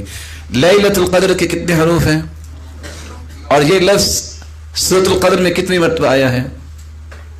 انا انزلناہ فی لیلۃ القدر وما ادراک ما لیلۃ القدر لیلۃ القدر خیر من 1000 شہر تنزل الملائکۃ والروح فیہا بإذن ربہم من کل امر سلام ہی حتی مطلع الفجر۔ تو کتنی مرتبہ آیا؟ 9 کو 3 سے ملٹیپلائی کیجئے، بعض نے یہ بھی اندازہ لگایا۔ انا انزلناہ فی لیلۃ القدر، آپ شروع سے گنتی شمار کر کے آئیں تو یہ جو لیلۃ القدر کے الفاظ ہیں، لیلۃ القدر خیر من 1000 شہر، آپ گنیں گے کہ یہ حروف کتنے بنتے ہیں تو یہ 27واں حروف بنے گا۔ کچھ لوگ اس طرح کے اندازے بھی لگاتے ہیں۔ ان سارے اقوال کو پیش کرنے کے بعد حقیقت کیا ہے؟ اللہ تعالیٰ کو پتہ ہے کہ 21 کو یہ رات آتی ہے یا 23 کو آتی ہے یا 25 کو آتی ہے یا 27 کو آتی ہے یا 29 کو آتی ہے۔ اس کے بارے میں کسی بھی بات کو حتمی بات سمجھنا یہ درست نہیں ہے۔ اور کیوں درست نہیں ہے؟ اگر حتمی بات یہ طے کر دی جائے تو کوئی بھی شخص باقی راتوں کو عبادت کرے تیار نہیں ہوگا، اور یہی شریعت کا اصل مقصود نہیں ہے۔ مقصود یہ ہے کہ لوگ ان راتوں میں عبادت نہیں کر رہے۔ اس لیے امام بخاری کی صحیح بخاری کی شرح لکھنے والے ابن حجر اسقلانی رحمۃ اللہ علیہ بیان کرتے ہیں، فی هذه الترجمہ باب تحری لیلۃ القدر، لیلۃ القدر کو تلاش کرنے کے باب میں، اس ترجمے میں، اس باب میں اشارہ ہے الی رجحان کون لیلۃ القدر منحصر فی رمضان ثم فی العشر الاخیر منہ ثم فی اوتارہ لا فی لیلۃ منہ بعینها۔ اس سے صرف یہ سمجھ آتا ہے حدیثوں سے کہ یہ رات رمضان میں ہوگی، رمضان میں آخری عشرے میں ہوگی، اور آخری عشرے میں بھی طاق راتوں میں سے کسی ایک رات میں ہوگی۔ رسول اللہ صلی اللہ علیہ وآلہ وسلم نے جس بلندی کا تذکرہ فرمایا ہے اور اسی بلندی کو حاصل کرنے کے لیے آپ کا معمول بھی یہ تھا، احی اللیل، آپ رات کو بیدار رہتے، وایقظ اہلہ، اپنے گھر والوں کو اٹھاتے، وجد وشد المئزر، اور آپ کوشش کرتے اور کمر کس دیا کرتے تھے۔ لیلۃ القدر کو تلاش کرنے والوں میں تین لوگوں کے رویے ہیں، اور آپ بھی دیکھ سکتے ہیں کہ آپ تینوں گروہوں میں سے کس گروہ میں شامل ہیں۔ پہلا وہ گروہ ہے وفقہ اللہ تعالی للصواب، ایسا گروہ جو خالص اللہ کی رضا کے لیے عبادت کرتا ہے، اس کو کوئی غرض نہیں ہے، صرف ایک ہی غرض ہے، جب اللہ کے رسول نے پورا عشرہ رات بیداری کی ہے، گھر والوں کو اٹھایا ہے، حالانکہ ان کو بھی دکھا دی گئی تھی، اور انہوں نے کمر کس دی ہے، کمر بستہ ہو کے یہ راتیں گزاری ہیں، تو مجھے تو اللہ سے تعلق چاہیے، مجھے تو رب کی رضا چاہیے، جو میری قسمت میں ہے مجھے وہ رات مل ہی جائے گی، وہ اپنی عبادت پہ توجہ رکھتا ہے۔ دوسرا وہ گروہ ہے جس کو صرف یہ ہوتا ہے چلو جتنا بھی مختصر ہو جائے، اس سارے مہینے میں کوئی 1 2 راتیں خصوصاً طاق راتوں میں اس لیے جاگتا ہے، چند لمحات قیام کرتا ہے، پھر اس کے بعد گفتگو میں مشغول ہو جاتا ہے، اور بعض تو ایسے لوگ ہیں جو ان مبارک راتوں میں بھی اپنے شوق پورے کرنے سے باز نہیں آتے. کہیں دف چل رہی ہے، نام بھی اسلام کا لیتے ہیں اور اس طرح کی مجالس بپا کی جاتی ہیں. یہ وہ گروہ ہے جو بہت ساری خیر سے محروم ہے. اور تیسرا وہ گروہ ہے جن کو قرآن رمضان کی قدر کا ہی علم نہیں. اس کا سال سارے کا سارا ایک جیسا ہوتا ہے، نہ اس کے سامنے کو رمضان کی عظمت ہے، نہ اس کے سامنے جو ہے وہ لیلۃ القدر کی عظمت ہے. وہ زیادہ سے زیادہ چھپ کے کھانے میں بھی گریز نہیں کرتا، لوگوں کو کہتا ہے میں نے روزہ رکھا ہے. اگر خوف نہ ہو اس کو تو شاید اس بارے میں بھی وہ اپنا ایک تصور پیش کرتا. ایسے لوگوں کے بارے میں ہدایت کی دعا بھی کرنی چاہیے. اور عمر رضی اللہ تعالیٰ عنہ تو مارا کرتے تھے کوڑے جو روزہ نہیں رکھتا تھا، اور بچوں کو بھی روزہ رکھوایا کرتے تھے. تو اللہ عز و جلال ہمیں ایسے لوگوں کی سب میں شامل فرمائے جو رب تعالیٰ کے قرب کی خواہش رکھتے ہیں. لیلۃ القدر کی تلاش میں ہمیں کام کیا کرنے ہیں؟ لیلۃ القدر کی تلاش جن کو ہوتی ہے ان کا سب سے پہلا رویہ یہ ہے کہ اس رات کو تلاش کرنا ہے تو تازہ دم ہو کے اور دل کے تھا گہرائیوں سے یہ خواہش دے کے کہ میں نے اللہ کے قریب ہونا ہے. اس لیے ابن جریر کہتے ہیں كانوا يستحبون ان يغتسلوا كل ليلة من ليالي العشر الاواخر. سلف صالحین آخری 10 راتوں میں ہر رات مغرب کے بعد غسل کرتے کہ تازہ دم رہیں، اور اپنے آپ کو پاک صاف اس لیے کرتے اور اس لیے غسل کرتے کہ نیند کا غلبہ نہ ہو. اور امام نخعی ابراہیم النخعی رحمہ اللہ یغتسل فی العشر کل لیلہ، ہر رات ان کا یہی معمول تھا. ومنهم من كان يغتسل ويتطيب في الليالي التي تكون أرجى الليلة، فأمر زر بن حبيش بالاغتسال ليلة 27 من رمضان. اور کتنے ایسے تھے جو طاق راتوں میں ضرور غسل کیا کرتے. تو سب سے پہلا کام وہ لوگ غسل کرتے، واغتسل وتطيب،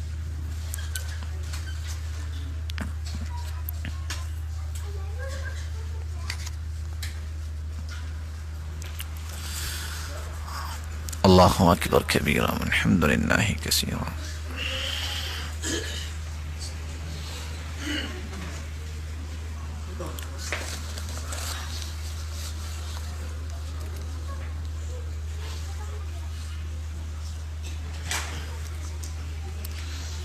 لا الہ الا اللہ وحدہ لا شریک لہ لہ الملک ولہ الحمد یحیی ویمیت وہو علی کل شیء قدیر. لا الہ الا اللہ وحدہ لا شریک لہ الملک ولہ الحمد یحیی ویمیت وہو علی کل شیء قدیر.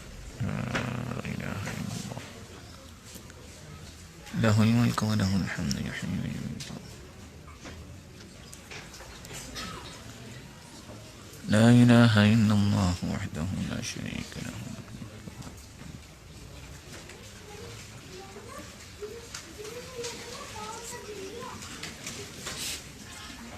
لا الہ الا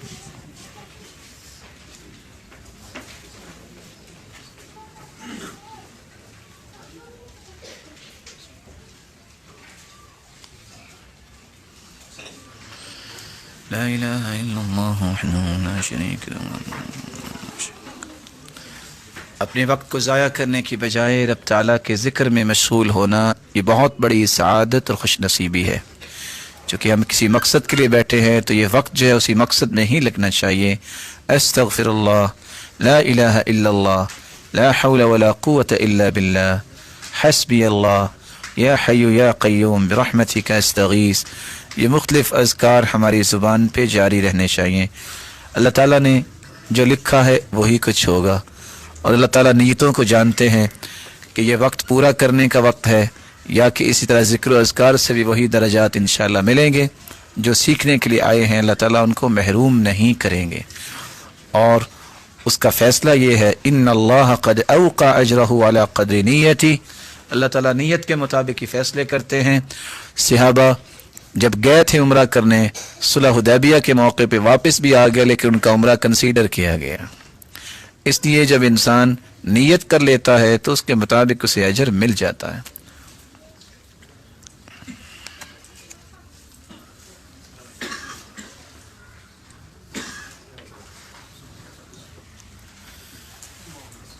اس لائٹ اور روشنی جانے میں بھی اللہ نے کوئی حکمت رکھی ہوگی کہ اتنی بڑی عظمت والی رات سے اگر اس کا کوئی اہتمام نہیں کرتا اور زندگی کے رعنائیوں میں اپنے آپ کو لگائے رکھتا ہے تو میں بڑی بڑی روشنیاں ختم بھی کر سکتا ہوں اور بڑی بڑی آوازیں بند بھی کر سکتا ہوں.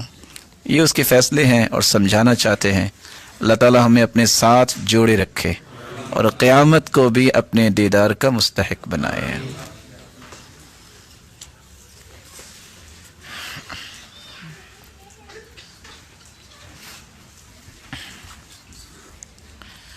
لا إله إلا الله وحده لا شريك له له الملك وله الحمد يحيي ويميت وهو على كل شيء.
استغفر الله ربي من كل ذنب واتوب اليه.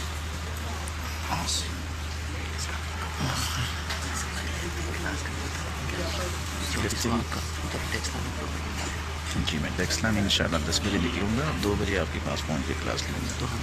آپ 2 بجے سے 2 سے 4 کر لیجیے اور اگر سمجھتے ہیں تو 2:30 سے 4:30 کر لیجیے. زیادہ اچھا ہے. جی انشاءاللہ آپ 2:30 سے 4:30 کر لیجیے.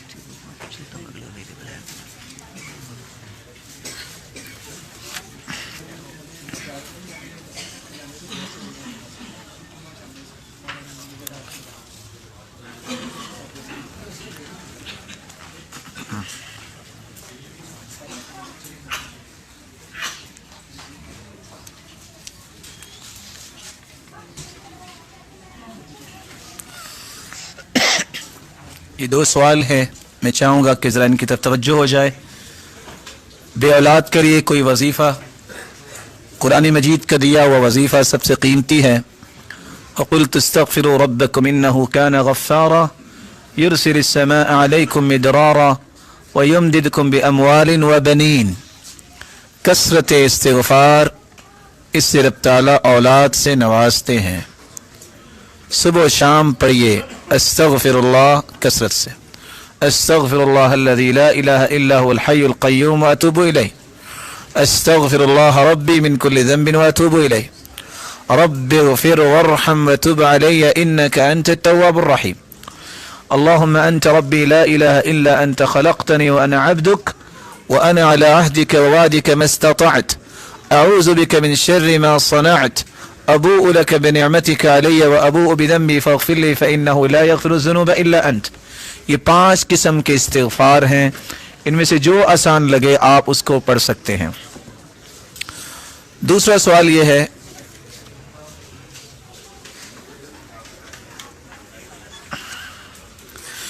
اسلام میں لو میرج کے بارے میں کیا حکم ہے؟ کیا جس کو لائق کرتے ہیں اس کے ساتھ شادی کی دعا کر سکتے ہیں؟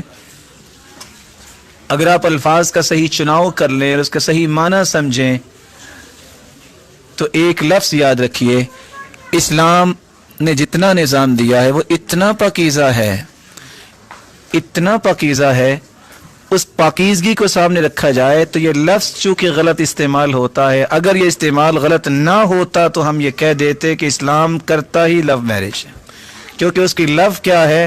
اللہ کا دین، اخلاق، نیکی، پاکیزگی، پاک دامنی۔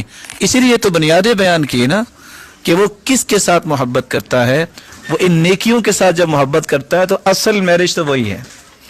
اگر انسان کسی کی نیکی خیر خواہی کو دیکھتا ہے اور اس کے بارے میں دعا کرتا ہے تو اس کو کرنی چاہیے، بلکہ سلف تو دعائیں کیا کرتے تھے، یا اللہ ایسا ساتھی دے جو جنت تک میرے ساتھ جائے۔ تو دعا کرنے میں حرج کوئی نہیں، لیکن اس لفظ کو استعمال کرنا یا اسی طرح اس لفظ کے استعمال کے بعد اس طرح کے رویے اختیار کرنا جو ارینج میرج نہیں ہوتی، اس طرح کی غلط راہ ہوتی ہے، اس سے بچنا چاہیے۔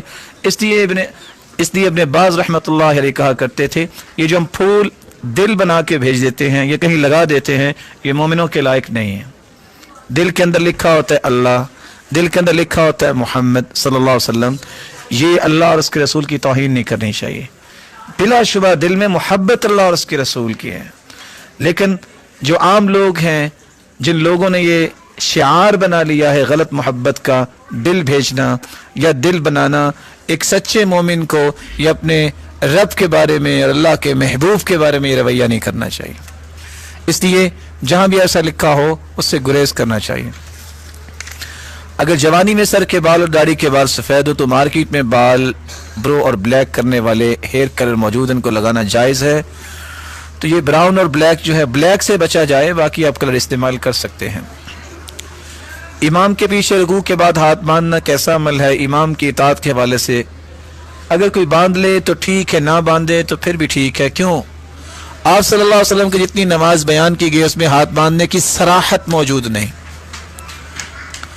اور رسول اللہ صلی اللہ علیہ وآلہ وسلم کی ایک روایت ہے جس کو سنن نسائی میں لایا گیا ہے کہ آپ جب بھی قیام کرتے تو آپ ہاتھ باندھتے تھے۔ اس سے استدلال کرتے ہوئے بعض نے کہا کہ ہاتھ باندھنا چاہیے، اور آپ اسی طرح رکوع کرنے کے بعد واپس اسی طرح جیسی ہڈیاں تھی واپس چلے جاتی، اس سے استدلال کر لیا، جبکہ یہ استدلال کی وجہ سے ہم کسی کا انکار نہیں کرتے۔ آپ صلی اللہ علیہ وسلم سے جتنی بھی روایات آئی ہیں ان روایات میں اس بات کا حکم نہیں ہے۔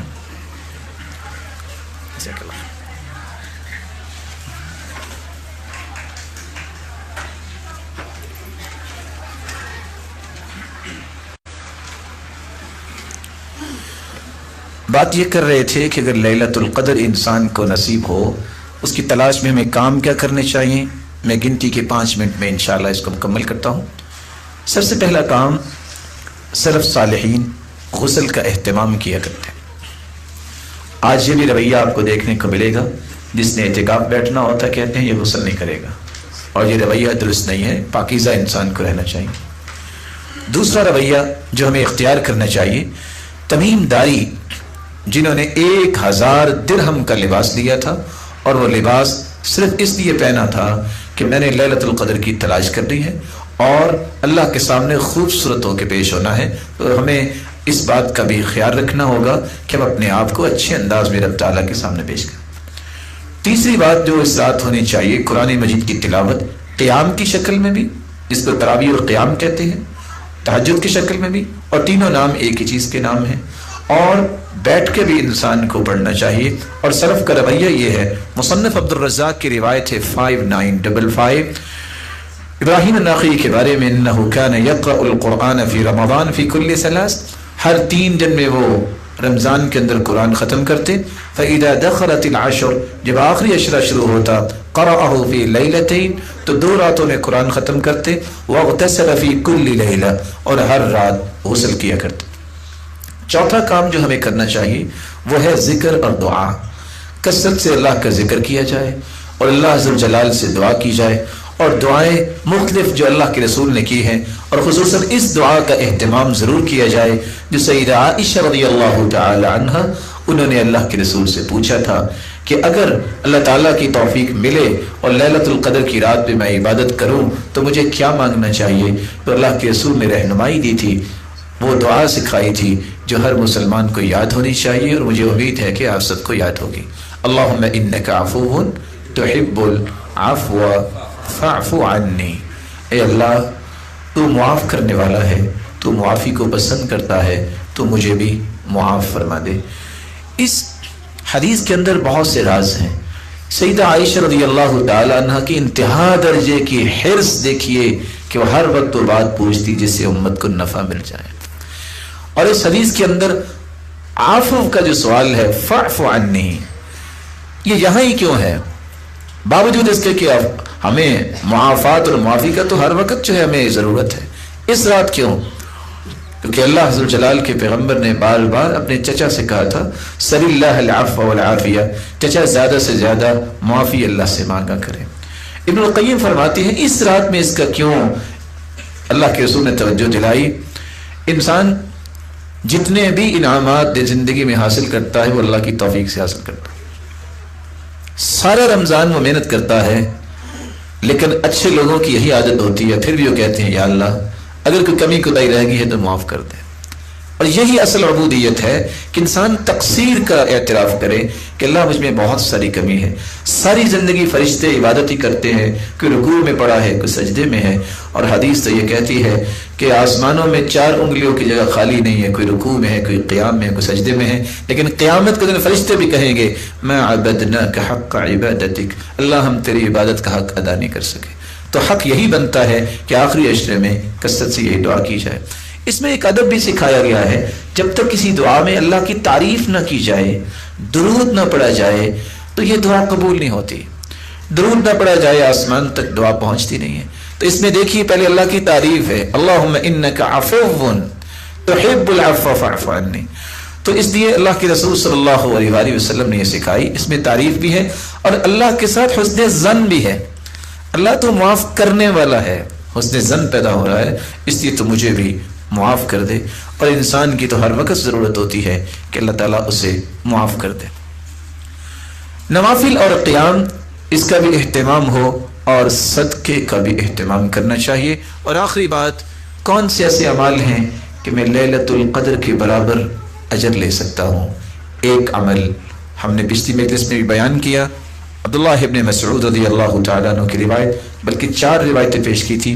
من صلی 4 بعد العشاء لا يفصل بينهن بتسلیم عدلن بمثلهن في لیلۃ القدر، جو عشاء کی نماز کے بعد 4 رکعتیں اکٹھی پڑھتا ہے، 2 کے بعد سلام نہیں پھیرتا، اللہ تعالیٰ ان 4 رکعتوں کا اجر اسے لیلۃ القدر کی 4 رکعتوں کے برابر عطا کریں۔ دوسرا عمل عبداللہ ابن عمر سے روایت ہے، اور یہ روایت سے صحیحہ کی ہے 2811، الا انبئکم بلیلۃ افضل من لیلۃ القدر، اللہ کے رسول نے فرمایا کہ میں تمہیں لیلۃ القدر سے بھی افضل رات نہ بتاؤں؟ حارس الحرس فی ارض خوف لعلہ الا یرجع الی اہلی، ایسا انسان جو مسلمان ہے، جو اس بات پہ اپنے آپ کو لگا دیا اس نے کہ میں حفاظت کے لیے رات گزاروں گا، اور اس کے دل میں ہے نہ جانے میں گھر واپس آؤں کہ نہ آؤں، سرحدوں پہ پہرا دے رہا ہے۔ اس روایت کو دیکھتے ہوئے میں کہنا چاہوں گا کتنے خوش نصیب ہیں وہ لوگ جو آج اس ذمہ داری کو نبھاتے ہیں۔ فوج کے لوگ جن کو اللہ نے ایمان دیا، جن کو اللہ نے کتنا تقوی دیا، اور اللہ عز و جلال پر ان کا اعتماد ہے، نماز پڑھنے والے، وہ زکوٰۃ دینے والے، وہ روزے رکھنے والے، کچھ پتہ نہیں گھر واپس آنا ہے کہ نہیں، پھر بھی وہ سرحدوں پہ پہرا دیتے ہیں۔ ایسا انسان کی رات جو ہے وہ لیلۃ القدر سے افضل ہے، لیکن اس کے لیے شروط وہی ہیں جو رسول اللہ صلی اللہ علیہ وسلم نے بیان کی۔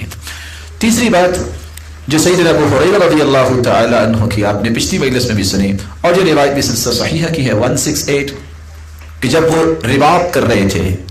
رباط کیا ہے؟ کہ دشمن کی چال سے بچنے کے لیے یا اس کی شرارت سے بچنے کے لیے پہرا دینا۔ لوگ ساحل کی طرف بھاگے کہ کہیں دشمن نہ آ گیا ہو، لیکن بعد میں کہا گیا کہ خیر کی بات ہے، سیدنا ابو ہریرہ وہاں رک گئے، سب لوگ واپس آ گئے۔ پوچھا آپ کیوں رکے ہیں؟ کہا اللہ کے رسول نے فرمایا تھا کہ جو بندہ ایک گھڑی اللہ کی راہ میں کھڑا ہو جاتا ہے، وہ حجر اسود کے سامنے